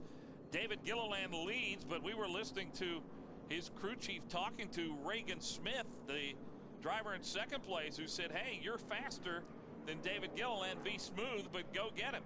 Yep, crew chief spotter psyching out the driver. I mean, that's what it's about. Talk to your driver and say, listen, you got a good line. You're faster. Be patient. We'll put it in victory lane. Well, still some reports of smoke out the rear of Boris Said's car, number 52, but that's kind of been going on all day long, and it really hasn't affected him all that much. No, it's a breather line in the rear end there that we route over to the one side or the other, and sometimes for some reason some rear ends will spit a little bit more oil than others, and when it does, it blows it on the brake rotor, usually on that right side, and it dumps oil. That's what it looks like. Appears to be a problem in the 52 car, but I don't think they're worried about it. We got 25 laps to go. There's nothing they can do about it at this point, so they'll just hang it out there. Look at the left front fender damage on Boris's car. He got into somebody there, but thankfully for him, that fender's not on the tire. Jason Bowles. That's why we've got a caution. Yep, exactly. I don't believe that'll lay down on that tire, but it's possibly when we get air on the nose of these cars, the nose is pushed down on them from the aerodynamics pushing down on the race car. We'll have to keep an eye on it, make sure that doesn't cut into the tire. If we see a lot of left front smoke on that car, he may have to come down and get that fender pulled out. Well, next race for this Grand National West Series will be in Roseburg, Oregon at the Douglas County Speedway. Hope you'll be with us on HDNet. 8:30 Pacific, 11:30 p.m. That'll be Eastern time for the race at Roseburg, Oregon, the Douglas County Speedway, next Saturday, June 30th. So we've got 2 more races to televise here in the West Series before Dan and I head east. Yep, be off the West Coast. We're going to miss it, Mike. I tell you, it's so beautiful out here, especially this California mountain weather. The weather, yeah. I don't know about a plane ride. I know where you live, it's humid. I know where I live, it's humid. It has been wonderful out here for the last couple of days. Lights still on the pace car. There's Mike Duncan. Looks like he's going to be coming down on pit road. He was running in the top 5. Second in points. He came into this race just 108 points behind Mike David in the point standings. This was an awful big race, he felt, for him to try to gain some ground on Mike David.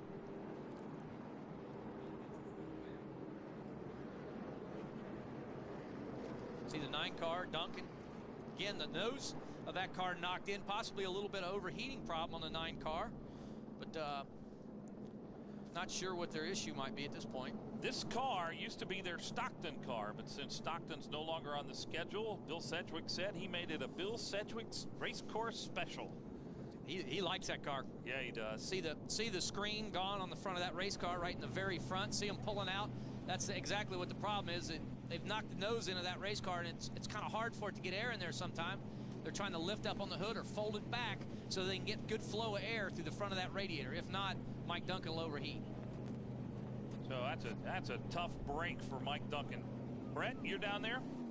Yeah, it's exactly what you guys are talking about, and the fact that they just needed to do anything they could to try to get more air into that car to keep it from overheating. They're hoping they were able to do enough, but they're going to have to wait and see. Mike Duncan getting a little discouraged, but still feels like they got a good shot at a good finish here today. Well, they were in the top 5, and this is really going to put him back in the field a bit, so it's a lot of work to do here for Mike Duncan. David Gilliland, Dan Partis, Mike Hogwood in HDNet booth. You copy?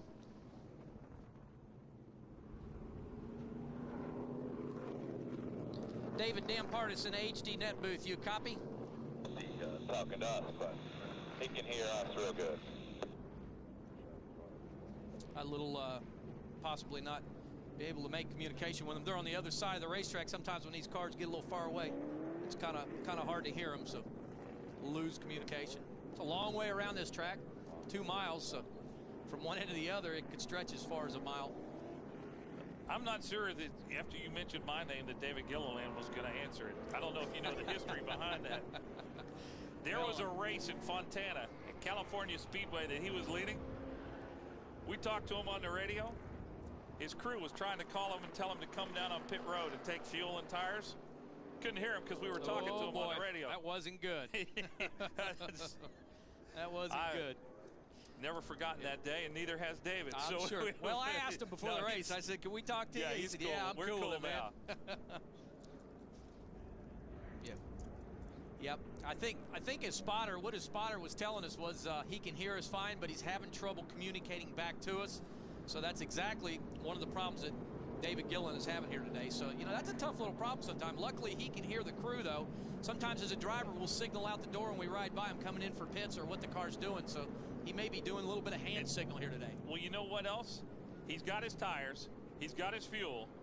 He probably doesn't need to hear anything else except what's going on inside that race car and getting up on the wheel and trying to win this race. No, you're exactly right. And also, he knows the 4-car, Reagan Smith, is coming. Again, his spotter was talking to him earlier saying, hey, Reagan Smith is coming. You got to do what you got to do to get pulled out and check out if possible, because Reagan Smith right now appears to be the fastest car on the racetrack. Turning around, coming around turn 11, the pace truck has pulled off, and we're ready to go back green with 24 laps left. Oh, my goodness. Oh my goodness. 80 car in the wall. Victor Pfluger into the wall, and we're still going to get the green. Gillen able to get a good restart. Man, did he get one heck of a jump there. And that's what he has to do. Again, we're with 23 laps to go at this point. Reagan Smith's coming. All he can do is drive the wheels off that race car. But Reagan Smith was held up by Moses Smith, who's running second right now. And you see that log jam right behind him, as you talked about, when they come up turn 1. And around turn 2, there's Eric Holmes in the 62. Mike David in the 2 there. All got... Oh, David out on the outside, got pushed out on that dirt. Got to be so careful out there not to get turned around. Up on the speed bumps. Eric Harden getting turned around. A little bit of action here, guys. Mark Davis also got knocked off course just a little bit, but was able to get back on it. And Eric Harden back in the throttle and back on course. Currently was in 8th position, got turned around. That's not good. 21 car, Ryan Foster, he got turned around also. He had a little bit of trouble earlier. He was scored in the 6th position, so next time around, these guys will move back towards the field. That's why it's the best place to be is where David Gilliland is. Oh, there's no better picture than out front. With nothing in front of you. And look at Joey Logano inside of Justin Lofton, down on the inside for 4th place. He's coming. How about Logano? On the move. See, he had that car sideways. He says, it's time to check out. I want to get up there. I don't know if you were with us at the beginning of the broadcast, but we heard Joey Logano talk about his racing philosophy and says, you know, yeah, he'll bide his time, but when it's time to go, he can get up on the wheel, and that's what he's doing right now as he's in 4th place. Reagan Smith is in front of him. Oh, Moses Smith gets in the inside of 80 car again. That's gets turned Victor around. Pfluger, who has had a tough couple of laps around this racetrack. Wow, Victor was just getting lapped, not sure he knew the leaders were coming, and getting hard in the left rear. Victor out of Morristown, Arizona. This is his first West Series race. Tell you what, guys, these drivers, within 22 laps to go, they are getting racy. They got to calm down a little bit. It's still a long way, 22 laps. They've got to calm down, or we won't make it to the end. Let's go down to Brett McMillan. Brett? I got a question for Dan, because, you know, as we see these guys start to go off the track, what happens is a lot of gravel and dirt gets thrown onto the track. How much slicker does that make things? Well, that's a big deal, Brett. You're exactly right. Me and Mike were kind of looking at that. The dirt gets on these tires, especially when these tires get up to temperature. They're 130 degrees, 150 degrees at times, sometimes up to 200, depending on what part of the course they're on. You get that gravel and that dirt in them tires, and it takes a half a lap or so to get it back off, and then the car slides around even more. Oh, look here. A couple of cars in the wall. That is Jim Englebright in the 1, the 13 of Todd Souza, and is that Carlos Contreras? Yes, in the 12 car as well. We've got a full course caution, and really a chance now for everybody to take their breath. Well, I tell you, because it was getting real racy up front. These spotters have got to talk to these drivers and say, you've got to slow down. Uh-oh, not some happy feelings there. The hands come out. He just told them he was the #1 driver. Not sure what's going to happen there. NASCAR won't like this. Well, yeah. Uh-oh. He's definitely upset. His little visit to the Todd Souza, who finished 6th in the race here last year. Tell you what, Jim Englebright, you don't want to mess with Jim. He's a pretty big guy, and he can be an aggressive driver. There's the last end of it. Englebright up on the right rear corner of Sousa's car. Said don't mess around with Jim? No, I wouldn't. Somebody wrote a song like that, didn't they? Yep. You don't tug on Superman's cape, you don't spit in the wind, and you don't mess around with Jim. That's Englebright. Todd Sousa, he's car number 1. Car heavily lacerated there on the right side. The sheet metal pulled off. Englebright, same issue. Unfortunate with, inside of 22 laps to go. Again, everybody was getting racy. The spotters have got to calm these drivers down a little bit and say, guys, we still got time. I'm sure NASCAR is talking to their spotters right now and telling them the same thing. Left front tire flat on one car, Jim Englebright. And I have to come down and get a new tire on that, cut that sheet metal away. Several of these guys have had quite an indoctrination into what road course racing in NASCAR is all about. And this is a total different animal, road racing is, for these drivers. Again, we run oval tracks 80 to 90% of the time, and we come to a road race, you just can't learn how to drive in one race. It takes a year or two to get that experience. So, again, these guys have got to learn through the years what it's about. Guys like Boris said, P.J. Jones and stuff, they've all been there and done that. They know patience will definitely pay off in the end. Now, you may be wondering, why the heck isn't Jim Englebright on pit road? Well, pit road has been closed. It is apparently just now becoming open. So that's why they were having to take an extra lap around. Well, it's still closed, but they're coming in anyway.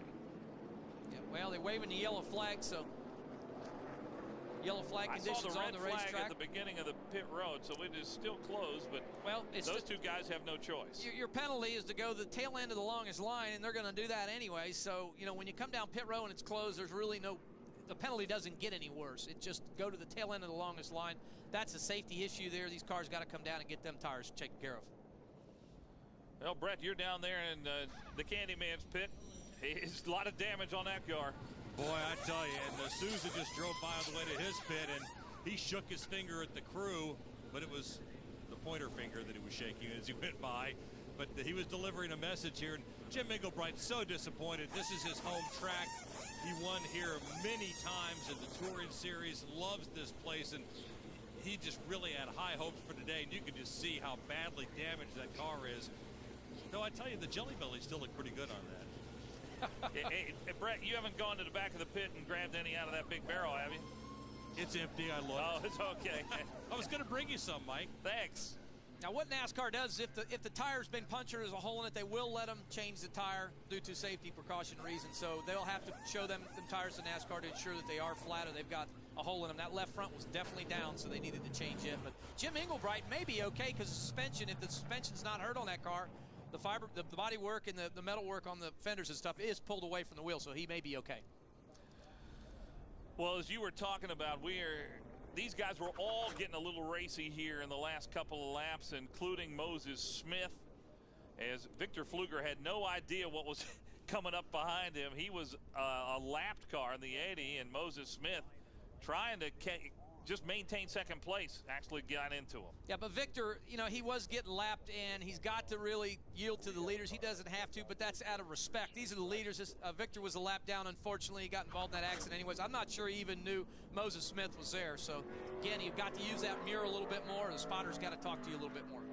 Pretty dinged up race car there for Todd Sousa, which gives us a chance to mention, and that is definitely a sheet metal car, but in this series now, there are composite bodies as well as sheet metal. There are spec motors as well as the motors that they have been running, as NASCAR trying to keep the cost down for all the drivers who want to be a part of this series. And it's been a great innovation into this series for NASCAR. Talking to the drivers, the bodies, they can buy the bodies, put them on there, the one-piece bodies, with half the cost that it would cost to hang a metal body. It costs about $12,000 to hang a metal body on a car. The fiberglass bodies are around $4 or $5 grand. You can hang them on there one piece. You put them on there. Once you get them mounted, they're a lot easier and they're a lot more durable. You see all the dents on the side of this 13 car with a fiberglass body, it would have just bounced back out. And the spec motor rule, $22,000 for a motor, last about the whole season if you keep valve springs on it. Wagner Research and Development, the finder of this motor, spec motor, innovated that motor and brought it to NASCAR, and it's been a great innovation to these teams to help save money. We're under 20 laps to go now. 19 remain as Souza's going to have to come back down onto pit road. And let's talk about the end of this race and what we can expect, because Gilliland's out front. Moses Smith, who I think has done a great job holding off Reagan Smith, who is a little bit faster than he is, for second place, and Joey Logano are in the top 4. There's Mike Duncan. Continued problems. Brett told you about the possibility of overheating on that car as they're trying to work on the nose and get some air into it, and it's going to be a tough day and a tough finish for Mike Duncan, who's second in points coming into this race, just 108 behind Mike David. But Mike David has made his way up now into the top 10. He will restart in the 10th position, which is not good news for Mike Duncan. No, it's not. They're trying to keep the hood down on this race car. They've lost the middle hood pins. There's a hood pin about right in that area and another one right here. And they've lost the hood pins on that car, so the hood's pulling up and flapping. So they're trying to keep the hood tied down to the inside of the race car to get airflow through there. Brett, what you got down there? Well, down here with Rip Michaels, crew chief for David Gilliland. Are these caution laps good or bad for you? Yeah, we're cutting it pretty close on fuel. We could use all the cautions we can get. So you like this at this point in time. How about the guys behind you? How confident are you that David's going to be able to stay out front? Pretty good. I mean, we get the cautions. He's been running some really good laps. We've been as fast as we've been all day. The tire wear hasn't been a real big deal. So if the fuel holds up, we get enough caution laps, we're going to be good to go. You've known him for a long time. How special would it be to win here? Same place as Dad used to dominate. I think it'll be really special for David. I know all my guys that come race against him in Super Late. It'll be special for us too. So we're hoping, you know, luck on our side, we'll do it. We'll let the drama build, see how it plays out for him. All right, thank you, Brandon. By the way, that Rip Michaels, who he's talking to, he's a pretty impressive driver in his own right in the Southwest Tour Series, where he'd been running for a number of years. Of course, that series went away, but Rip Michaels, David Gilliland became good friends when they were competitors in that series, and Rip the crew chief for that car here today. You know, Mike, as a crew chief, being a past driver, there's no better crew chief to have, because he understands when you talk to him, you can communicate. You tell him loose, you tell him tight. He's really got a good feel of what's going on there. So it really does help to have a crew chief that's been a driver in the past. But talking about David Gilliland, these guys came in, like on lap 15, they came in real early on their fuel run. And we kind of, you know, I questioned Mark myself on that, because I really said, man, that's going to be an awful early. Rip was really gambling on a lot of cautions, and it started to get where there wasn't no caution. So again, he was probably getting a little nerve-wracked too, hoping for more cautions and hoping that we would see these cars ride around so their fuel mileage would be a little bit better, because he came in very early in this race for fuel. David Gilliland's our leader. Moses Smith running second. Reagan Smith, Joey Logano, and Justin Lofton in the top 5 as we get down to it here at Infineon Raceway.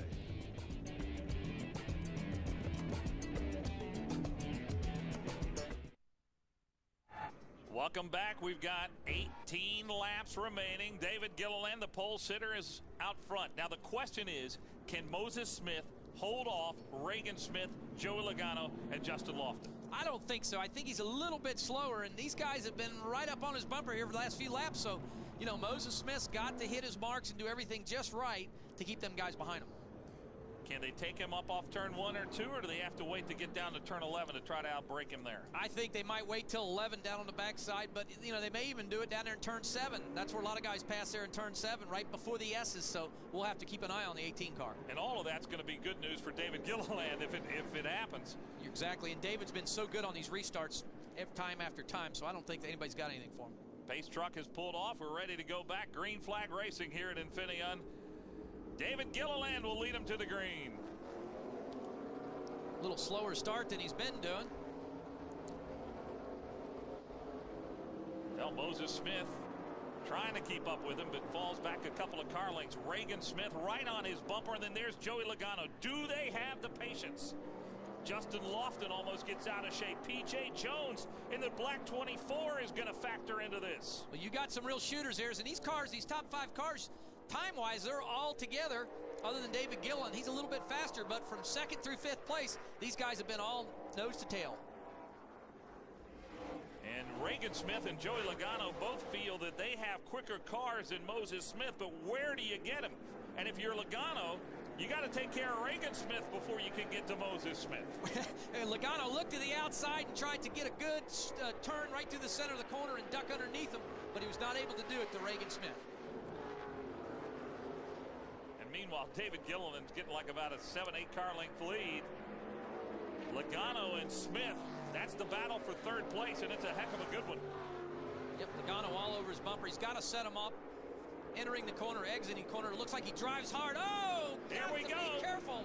Moses Smith, Reagan Smith. Moses Smith turns around. Logano gets through it all. Oh, wow. Just that's what we're talking about. That for the youngster. That patience. You got to have that patience. And I don't know, Joey Logano drove down in the corner a little bit hot.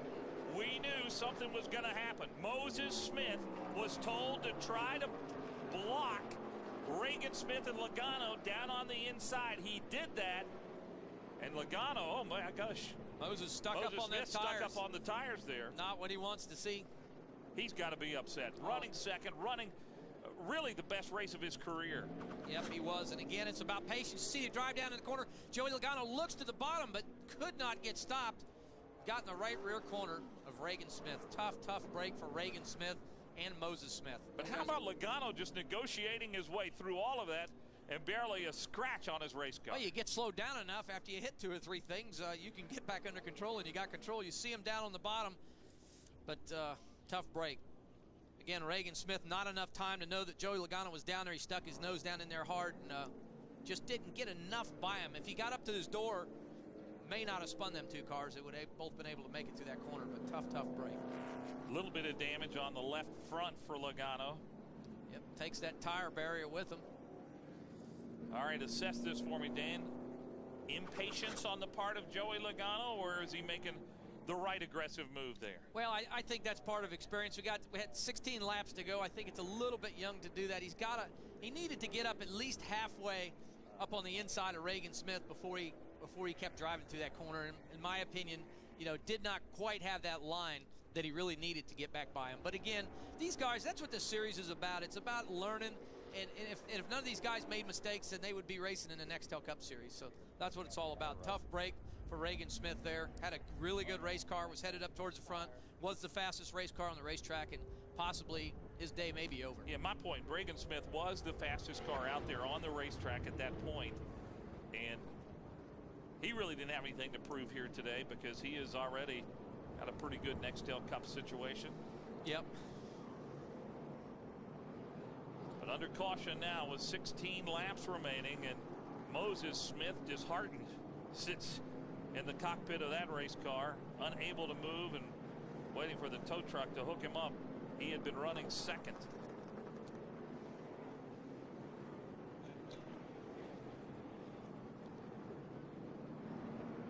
Here's Joey Logano. Let's see if we can get a word with him, Dan. Joey Logano, Dan Partis in the HDNet booth. You copy? Gotcha. Hey, bud, getting a little exciting there towards the end. You a little racy there. Unfortunate. You think you had any damage to your race car? I think we're okay. I'm checking it out right now. I think I'm all right.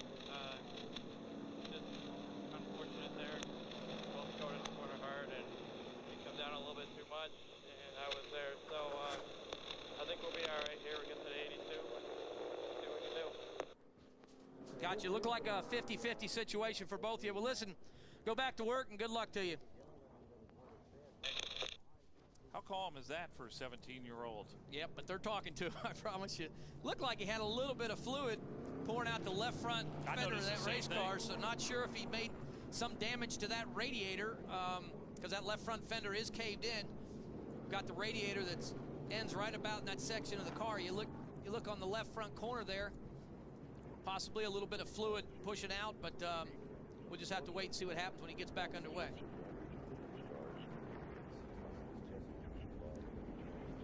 Tough break, but you know what? This is what David Gilliland wanted to see. Exactly, and another guy that we have not talked about towards the end of this race is Justin Lofton right there in the 66 car, just 21 years old. One of the big differences that's happened to him this year is Rob Dixon coming on board as the crew chief for that car and really the mentor to Justin Lofton. His best race so far has been a 6th place finish at Iowa, and that was really an impressive run that day. He's coming off a 12th place run at Colorado, but this is a guy who is only in his 2nd season here in the West Series, and last year finished 4th, top 5 run. And I talked to him earlier today. He felt, if I'm in this position late in the race, I've got a shot. I've got a shot to make it happen, and certainly this would be the biggest day of his racing life if he was able to pass those 2 cars in front of him, but that's going to be a tall order. Big deal for him. He's raced in all forms of sports, like you say. He raced off-road racing in the Pikes Peak hill climb a number of times, competed in the 24 Hours of Daytona in the GT class, so done an awful lot of racing, and he's a good racer. And he has to do a hill climb here after taking that green flag going up through turns 1 and 2. Well, we've had a lot of action here today in the West Series race at Infineon. Mike Gallego spinning and getting off course. I'll tell you what, Todd Souza's had a tough time of it. Mike David, our points leader, got off into the gravel, but he survived and is now back in the top 10. Travis McCullough took a little detour. Brian Eichler. Bad luck, Brian. Do we need to call him that now? I mean, every race it seems something happens. Ryan Foster, Eric Richardson's tough break for him. Ryan Foster again. Well, as you said, Dan, this is a learning experience for so many of these drivers, and they have learned a lot today. Yes, they will go home in the Infineon Raceway. Victor Pfluger, another youngster out of Arizona, going a lap down it here just a moment ago. Moses Smith running second, gets turned around by Reagan Smith, and that all happened when he and Joey Logano got together. And now, to me, the question is, David Gilliland, we know, has a strong race car. How badly hurt was Joey Logano's car? You heard him say not very badly, but we'll see when we go green. And does Justin Lofton, P.J. Jones, or Boris Said in the 5th position have anything left? There's certainly time enough to do something here at the end of this race. Well, Boris Said he's quietly sneaking up. Last few laps there before we went yellow, I mean, he was right at the same speed as the leader. So, you know, Boris Said has been quietly creeping back up towards the front. And again, there's no better master of the road racing than Boris Said. Brett's down in Joey Logano's pits. Let's go down to pit road. Brett? Yeah, I just talked to Mike Sibley and asked him how bad the damage looked, and they've had a lot of conversation going back and forth between the spotter, who was actually down towards turn 11, or one of the spotters is down towards turn 11. He's been looking at it with binoculars, and Mike said it doesn't look too bad. We think, especially when we get under race speed and you get more pressure and everything, that it's going to be okay, that the tires should be okay to go the rest of the way. Yeah, Brett, I think we got as good a look at it probably as anybody, and the only thing that concerned you and concerned me was the fluid that came out a little bit, and you can still see it on the hood of that car. Yep, and you see the grill area right in the front opening of the grill area also being knocked in, so you know they will have a little bit of different airflow to the grill area, that 10 car also, so they may have to watch out for overheating issues. But Joey Logano turned 17 on May 24th. He's having quite a year in the Grand National East Series, and has had pretty good success in the West. One at Phoenix, one at Iowa. It has a shot to win here today in Infineon.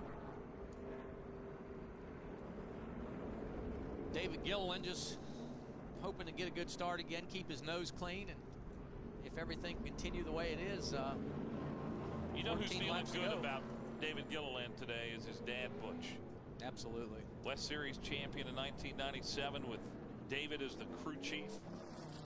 Brett told you about that at the beginning of our broadcast. Yep, no better feeling, especially father and son, to come back to a racetrack that you grew up with and brought your son. Now he comes out here and so dominant in a race. Good feeling.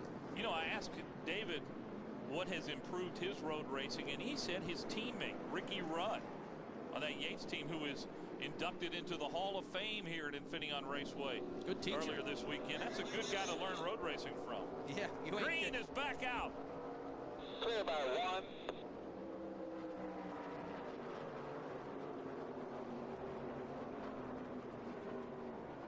So a good restart for Gilliland. Logano right behind him, and then they really get bunched up in turn 1, as we've seen on every restart.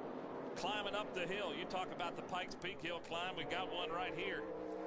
So cool to climb up that hill, be wide open in the throttle, then turn for a hard right-hander. It's just a good feeling. The car just swings to the right, swings to the left. Again, as a racer, we stay busy. Whoa!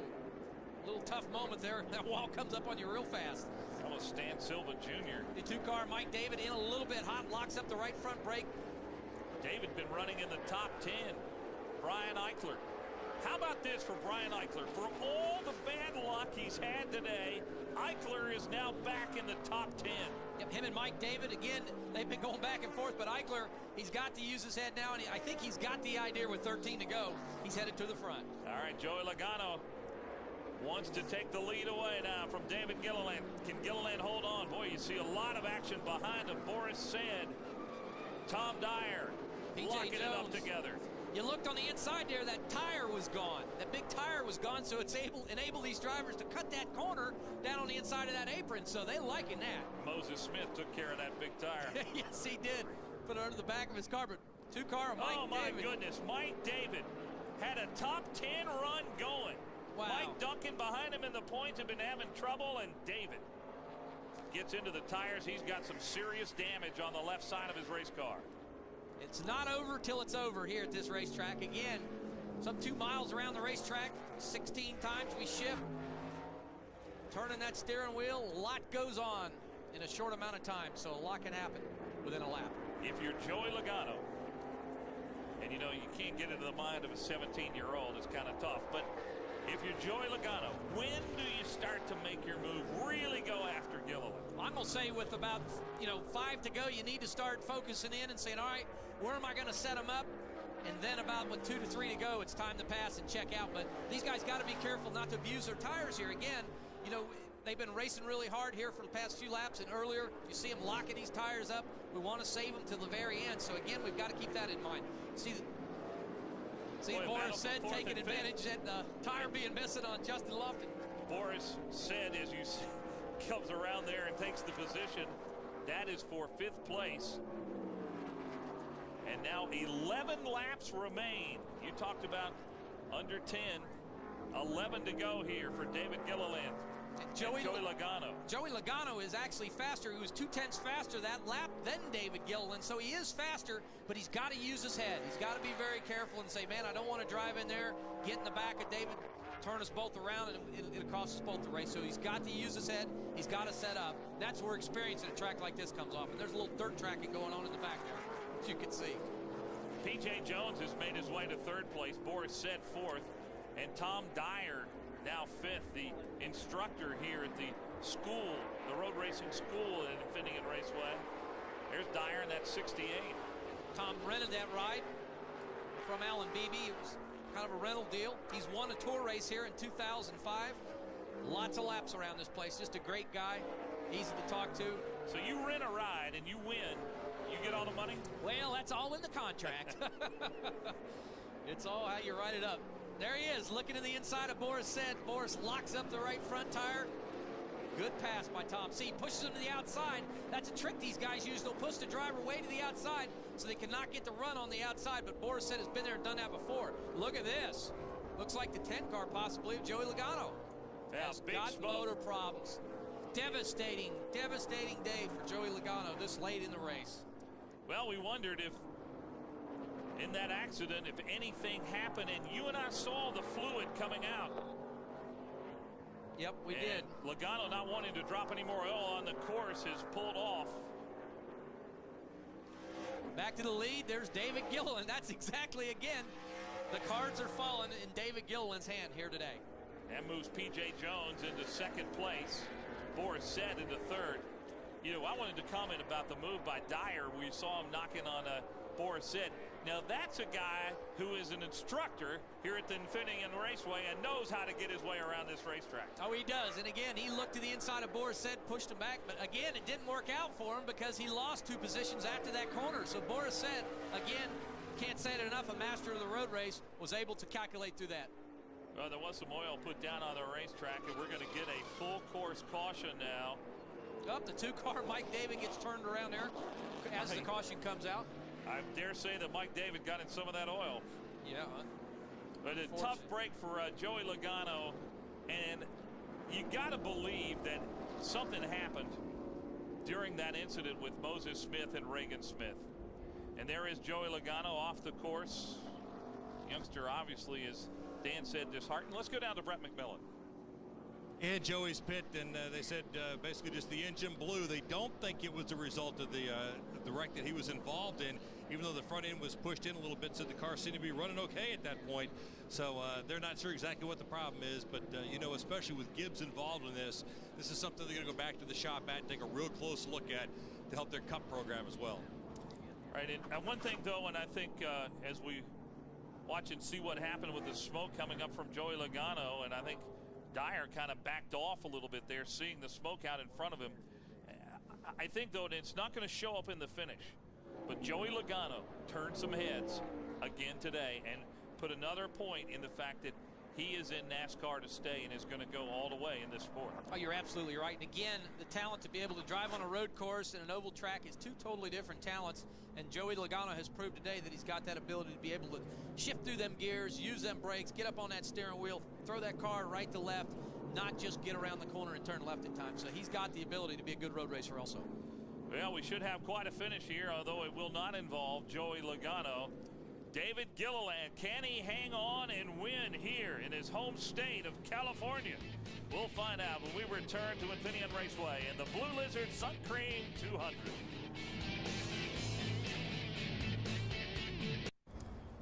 Welcome back to Infineon Raceway as we get down to it. Under 10 laps to go. David Gilliland, the pole sitter, is the leader. P.J. Jones, road course veteran, now second. Then Boris Said, Eric Holmes, Tom Dyer, Justin Lofton, Brian Eichler, Mark Davis, the youngster, Stan Silva Jr., and Kenny Shepard in the top 10. Joey Logano's car is being put on the hook right now. But for most of the day, he was the car to beat. Battling with David Gilliland for the lead. Came in early. He was the first of the leaders to come in and take fuel. But as we heard his crew chief say, he was just driving his own race. And we saw him put on some great moves today there. Got into Reagan Smith. But watch him dance his way by. And that's when he began to put the pressure on Gilliland before his motor gave way. And Joey Logano, who gave a great show today, will not be around at the end as his car is going to have to be towed off of the racetrack before we can go back to green flag racing. Well, unfortunate for him, but again, he proved today here that he's got the ability to run up front. Well, P.J. Jones is in second place, and you got to wonder now, does he have anything for David Gilliland? P.J. Dan Partis in the HDNet booth. You copy? Go ahead. Hey, Bud, you got a good hot rod out there. Looks like you kept your nose clean through the day. You guys put a good second car effort together. You got anything for David Gilliland? We're about ready to find out. I mean, this daily wiring car has been great. Jeff Spraker, all the guys did a great job. And if I can tell, we'll just see. I mean, he's good, he's fast, and you know, I know Boris is right there behind me, so it's going to be a good battle here. Hey, Roger. Hey, good luck to you. Looks like you're getting ready to go to work this time by, so keep her clean. That's P.J. Jones, who's won the 24 Hours of Daytona, several IMSA GTP races. He mentioned Jeff Spraker, who has really done a great job putting that car together, that deal. They really haven't. It's kind of a last-minute deal by that team. Lynch Motorsports decided to do a second car with P.J. Jones. They called Jeff Spraker over, and they worked on that car vigorously, came tested here last week, which makes a big difference, and obviously it's proven to be real successful here today. You know, and I say watch out for that number 3 car, the 52 car. It's in third place. Boris Said. I talked at the beginning of the race. There is really no one better on road courses than Boris, and he's running third right now, but there's still a lot of time left in this race. Yep, there was, and he was fast the last few laps, so we just have to see if he's got anything for first and second place. We're ready to go back green. David Gilliland, as you said, has been great on restarts all day today. Green. Right, nice and smooth, bro.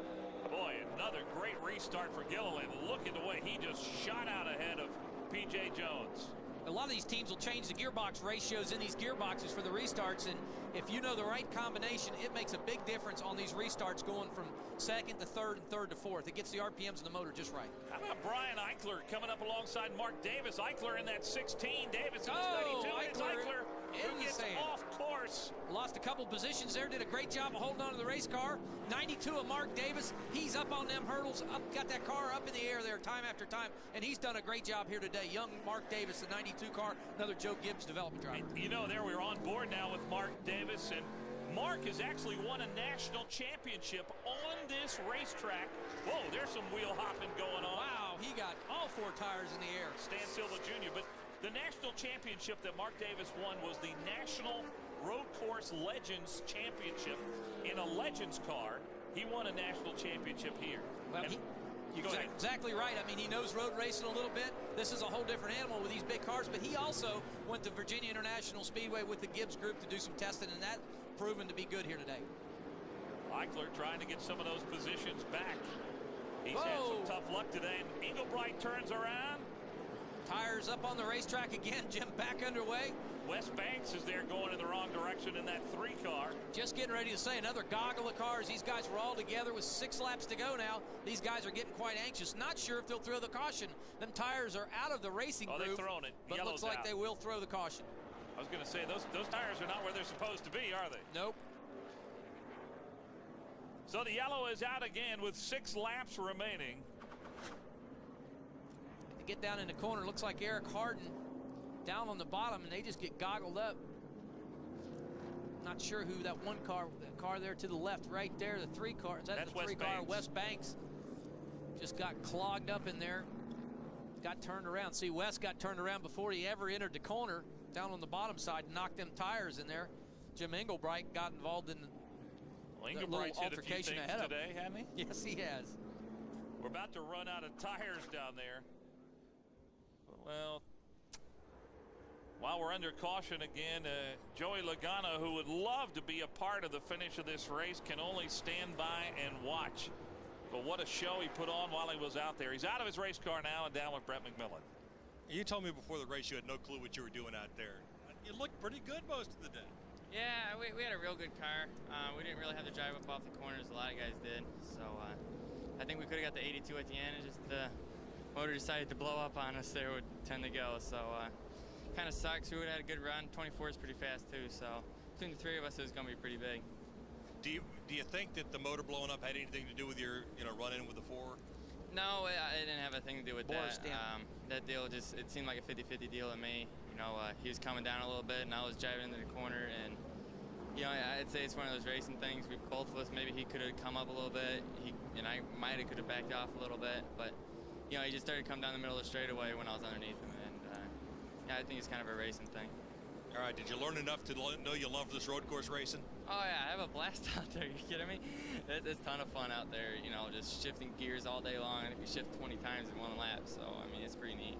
And we're going to see this guy here in the next couple of years racing on Sundays, I guarantee it. I agree with you, Brett. No doubt about that. Put on a great show for us today, and you'll hear a lot more about Joey Logano, who a lot of folks in this sport are already talking about. Well, as we come down to 5 laps to go, looks like it'll be a shootout between Gilliland, P.J. Jones, Boris Said, Eric Holmes, Justin Lofton, and Mark Davis has made his way up to 6th. Yep, Mark's been keeping his nose clean all day today. Again, we were on board camera with him a few minutes ago, and he's doing a fine job. Again, he said, I'm here to learn today. He said, if I could just finish, it would be like a win for me. He talked to his dad, Harry, and he said, we're excited. He said, but, this is a totally different type of racing than we're really used to. He said, if I can come out of here unscathed, it will be like a victory for us. You get a sense there from Mark Davis's roof. The elevation here of this racetrack is start heading downhill through those S's. Very, very cool. And again, as a driver, the elevation change is the coolest thing. As you go down here, the motor really, really picks up. And as you come uphill, it actually, in some places, it actually gives the rear of the car a little bit more grip, makes it a little bit tighter. And it's just a good feeling. 17-year-olds in the race. Joey Logano, Mark Davis, Alex Haas, and it looks like Mark Davis, who's celebrating his birthday today, his 17th, is going to have the best run of all 3 of those drivers. That they all 3 have some talent, and I think all 3 of them will be heard from in some other series. I would have to say so. Mark Davis driving, like I said, a ex-Joe Gibbs car, one of Tony Stewart's cars, one of his road race cars. Spotter Curtis Markham here today. And you see the 92 on the side. You may wonder why he chose 92. I asked him that, and he said, you know, I chose it because the guy I really admire is Reggie White, the late defensive lineman for the Green Bay Packers and the Carolina Panthers. He said he really admired what he stood for and the way he lived his life, and he was number 92. So Mark Davis likes to run number 92. That's pretty cool. Good kid. Look for big things for him in the future. Well, Davis might be a factor. He's running 6th.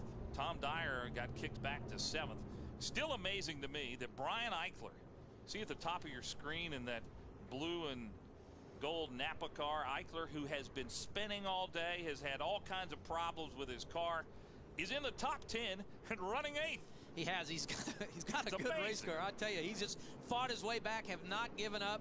And he was excited today here before the race, talked to Brian, and he said, man, this is just so much fun. He says, I am really pumped. If I can just keep the car in one piece, he said, I am going to drive it to the front, and he's done exactly that. That team has every right and every reason to be discouraged and frustrated, and yet they haven't let all the problems of this season get to them, and they're set to have a really good finish here today as the oil continues to be cleaned up off of this racetrack so we can have a good finish. Now, by the way, we might mention that just as in NASCAR's other series, we will not end this race under caution.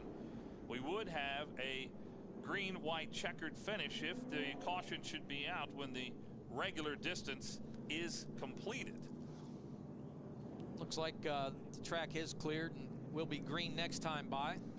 Give us 3 laps of racing to go.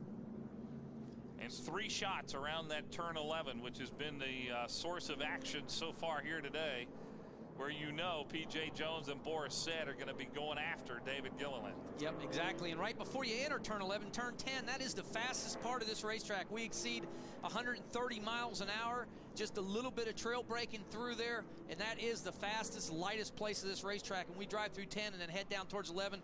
Got to get down on the brakes really, really hard and then get down through the gearbox in first. So it is a tough part of this racetrack. Well, our HDNet Performance Award, as you know, we're giving away money to the Performance Award, the lap leader at the end of our televised races in the West Series. And so far today, David Gilliland's led 18 laps, so he gets his name in the hopper. Mike Duncan, the leader coming into this race, did not lead a lap today, but he had a pretty comfortable lead. And after this race, there are 2 races left in the West Series for HDNet. That will be the race next Saturday at Roseburg, Oregon, where Dan and I are looking forward to going. And then on the 4th of July, which is a Wednesday, we'll be at Irwindale Speedway in Irwindale, California. Yep, looking in the Los forward Angeles to that. area. That'll be great. Beautiful California weather again. Looking forward to it. And that HD Lap Leader Award, I tell you what a great program that is. As a race team and a driver, to get bonuses like that, it just means a whole lot to our team. And the more awards and types of things like that you can have in any series is a big help to racers, because we are on a limited budget, and that pays for a lot of tires, I promise you that. Joey Logano was asking me about that the other day. I said, well, we'll be there. We'll be on the East Series in July. We'll start at Thompson, Connecticut on July 14th. And if you want the money, Joey, be ready to lead some laps there, and I'm dare say that he's going to. Well, we were going green, and understand the green has been waved off. So we will not go green this time around. The light has come back onto the pace truck.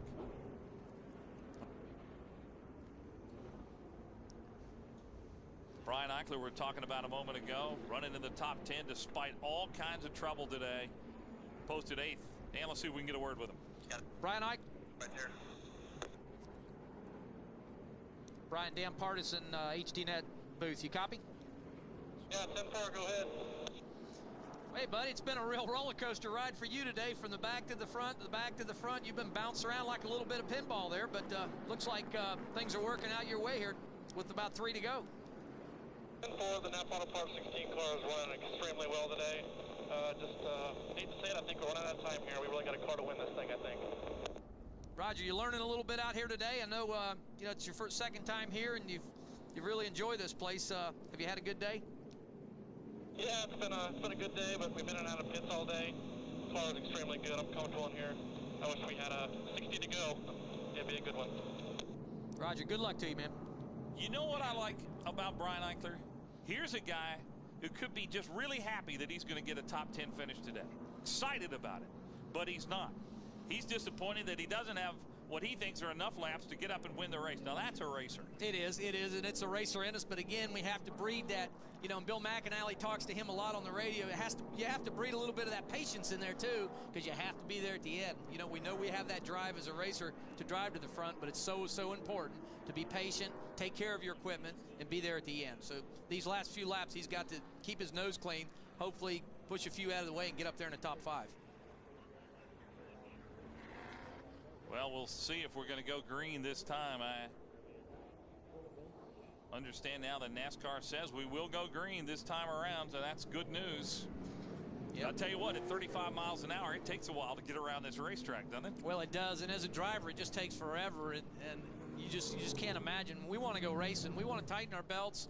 This is the worst part of any race, is riding around under caution or riding around before a race starts. You want to get that race going and get through the race, make them adjustments, and go home. But, you know, it's just, unfortunately, it's part of the deal. When you have these big tracks like that, it does take an awful long time to get around. Well, that hard turn they're taking is turn 7.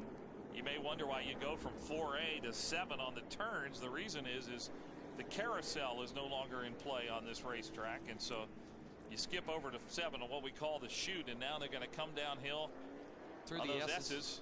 Talking to some drivers there, Mike, also, they said the key to this racetrack is keep your car loose, because you have to get through them S's really good, but you sacrifice these tight corners like turn 7 and turn 11. We sacrifice some there because the car's so loose. If we drive through them 2 corners, we get really loose. So they say the fast way around here is set up your car loose on the loose side so you can get through them S's wide open because you're carrying so much speed. That's where you can make your biggest gain.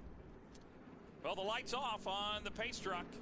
David Gilliland, P.J. Jones, Boris Said, Eric Holmes, and Justin Lofton. That's your top 5. Hang on. Can David Gilliland, who won the pole here today, bring it home with a win?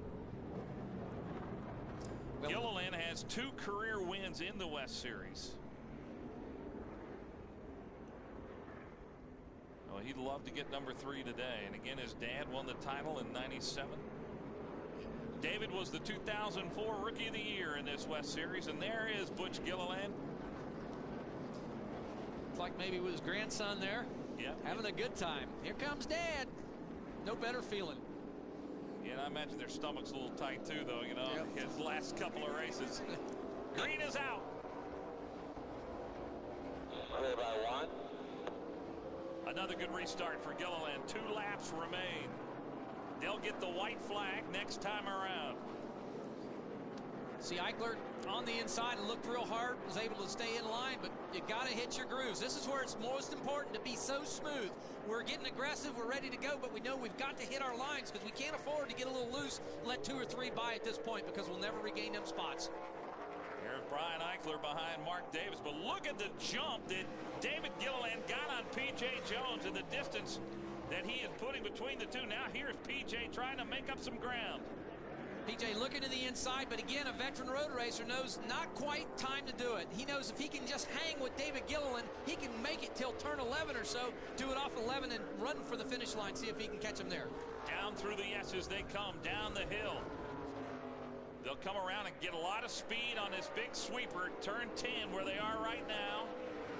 And then they've got to jump on the brakes down in turn 11. Here they are. This is where the opportunity might be for P.J. Jones right here. Like again, P.J. may wait for the last lap or so to really get him through here because if you overdrive that corner, you've got to make it work. You've got to get down on the inside and you've got to get next to him. Did you see how low David Gilliland got down on that turn? P.J. Jones would have to take out the tires if he was going to get by him. Final lap as they come by. This is the last lap. Towards the back of the field, Mike David gets turned around. Daryl Haar. No yellow, though. We're staying green here on this final lap. P.J. losing some ground on David Gilliland at this point. Unfortunate. He's got to get a little closer to try and beat him. Doesn't look like Boris Said has quite what it takes either to run with P.J. So David Gilliland looks like he may be the class of the field here today. There's a spin by Carlos Contreras as everybody trying to gain positions on this final lap. But Gilliland's got a clean and green racetrack in front of him. And some distance between himself and P.J. Jones. This is hammer time through the S's here. You're shifted through the gears just as hard as you go. Just as a very, very fast part of the racetrack. down into turn 10, right in through here. That is the fastest part of the racetrack right here, where they run through 10, down into turn 11. All right, through the big sweeper, and he's going to jump on the brakes here, but he's got a big advantage now heading into turn 11. It's going to be tough for P.J. Jones to catch him. Don't think he's going to be able to do it. Gilliland smooth through turn 11. Now he'll try to bring it home, and David Gilliland's Ford will take the checkered flag. Gilliland wins here. The Blue Lizard Suncream 200, and Papa and grandson. Happy family there aboard the toolbox. Good day for David Gilliland. Again, gives him a lot of seat time going into tomorrow's Nextel Cup race. Well, his third win in the West Series. And you're right, what a confidence builder this is, no matter what series it's in. To know you can come here, and he really beat some stiff competition today. Reagan Smith, Joey Logano. Well, it really does. Morissette. Plus, it teaches you so many of them braking points, so important here at this type of racetrack. Well, a great driver in his own right. Rip Michaels had a lot to do with this win. The crew chief. Let's go down to Brett, who's with him. Oh, he's anxious to go celebrate. This is a big one. Congratulations. Oh, that's awesome. I'd love to say, yeah! Oh, this one's all David. We didn't do much here. They got great guys, and David's just one of the best drivers, so it's awesome. Go celebrate. Congratulations. Thanks, like a little emotion there for him. Great day for that car. He's going to be happy too. He says he's known David since he was about 3-4 years old. Watch his career grow. And of course, every driver in the West Series would like to have happen to them what's happened to David, where he, after this series, took a shot, went to the Busch Series, won a race, and now is with Robert Yates Racing and driving the 38 car, and he'll be driving tomorrow in the Nextel Cup race. David gets stopped here, going to do a little burnout action. Use what's left of them Goodyear tires. And these guys did pit very, very early in the day. Gambled on that move, and it paid off. Sunrise Ford, the sponsor on that car. That's one of Bob Rucati's dealerships. Got to be happy with this run here by David Gilliland. Ranch Wood, another sponsor on that car. Good day for David Gilliland.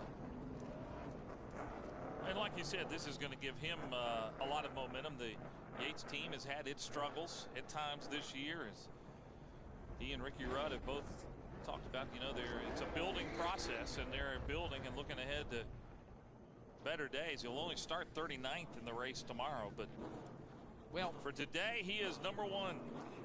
And he really needed to win this race here today. It was so important for him.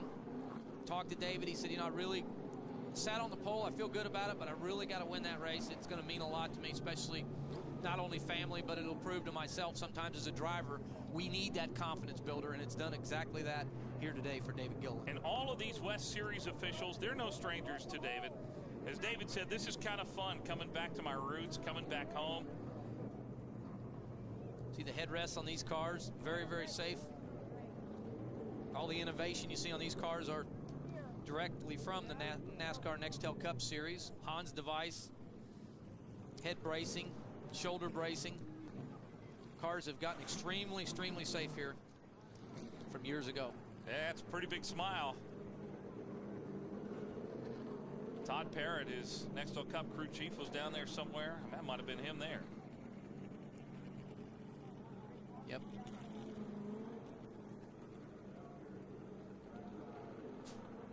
Getting that Hans device off, and a very happy and excited David Gilliland will be coming out to celebrate his win here in the first of 3 Grand National West Road Course races. And you see Brent McMillan down there with him. Let's go down to Brent now. That feels good to me. I know this whole thing feels good to you. Yeah, it does. It's so great to come back and run in the Grand National West Series. You know, it's where I grew up, helping my dad, and we're just real excited, man. Real excited to be out here. And we had a great race car today, man. I can't thank Bob Brancati with Uh-oh. I'm taking a step back. Sorry, Brett. Woohoo! God, that's cold. Bob Buncrati, you know, and Doug Yates and Robert Yates, we all got together and we put this thing together kind of last minute, and worked out perfect. I think Ranchwood Homes, Greg Hostetler came on board and really made this thing possible. So we had our M&M's guys pitting the car, and just a great day. I mean, the car was awesome. I don't think there was a scratch on it. I mean, it was just flawless, and those are the days you want more of. A year ago on Father's Day weekend, you won at Kentucky. Now a week after Father's Day, you come here, and 10 years after your dad wins his second straight, you win here. Yeah, it's exciting, you know. Don't do that tomorrow, though. Yeah, right.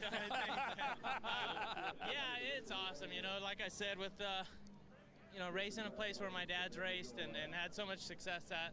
Like I was saying, the first time I came here, I just came here with the attitude that we could do it, and really never taken any road race lessons or anything, and just kind of have that attitude. So hopefully we can transfer some information from this into Sunday, and that's what we're here for. Well, Boris says don't do it too good tomorrow, but David Gilliland, a lot of family and friends here. He is really enjoying this win here at Infineon Raceway. His family is there with him, and oh man, what a day. From the family, no better feeling than have the family in victory lane with you. All right, let's take a look at our unofficial results. P.J. Jones just was not able to catch David Gilliland. Will come home second. Doris Said, who you saw saying, don't do this tomorrow, finishes third. Eric Holmes, Justin Lofton, a great run. Brian Eichler, my goodness, came back from all kinds of problems. Mark Davis, happy birthday, Mark, 17 years old today. Kenny Shepard, good run for him. Tom Dreyer, unfortunate, got turned around there later. Tom, another top 10 at his racetrack. He's an instructor here, but it's David Gilliland who is celebrating in victory lane. You've been watching NASCAR Grand National West Division Racing here on HDNet. Next week's race will be at Douglas County Speedway in Roseburg, Oregon. Our race will start at 11:30 Eastern Time. That's 11:30 p.m. Eastern. Our executive producer and producer this afternoon, Daryl Ewald. Director of the race today, Mike Wells. Our production manager, Angela Seda Garvin, and Mike Hurd. Our graphics provided by ML Freitag. Line producer, David Butler. Radio communications from Performance Radios and Communications. And a very special thanks to all of our crew members for providing us with some great HD pictures all afternoon long here on HDNet. Once again, the winner from Infineon is David Gilliland. Hope you'll be with us next week in Roseburg, Oregon, where I think we'll have another great race, and you'll see it here on HDNet. For my broadcast partners, Dan Partis and Brett McMillan, I'm Mike Hogwood. Congratulations again to David Gilliland. So long from Infineon Raceway in Sonoma, California.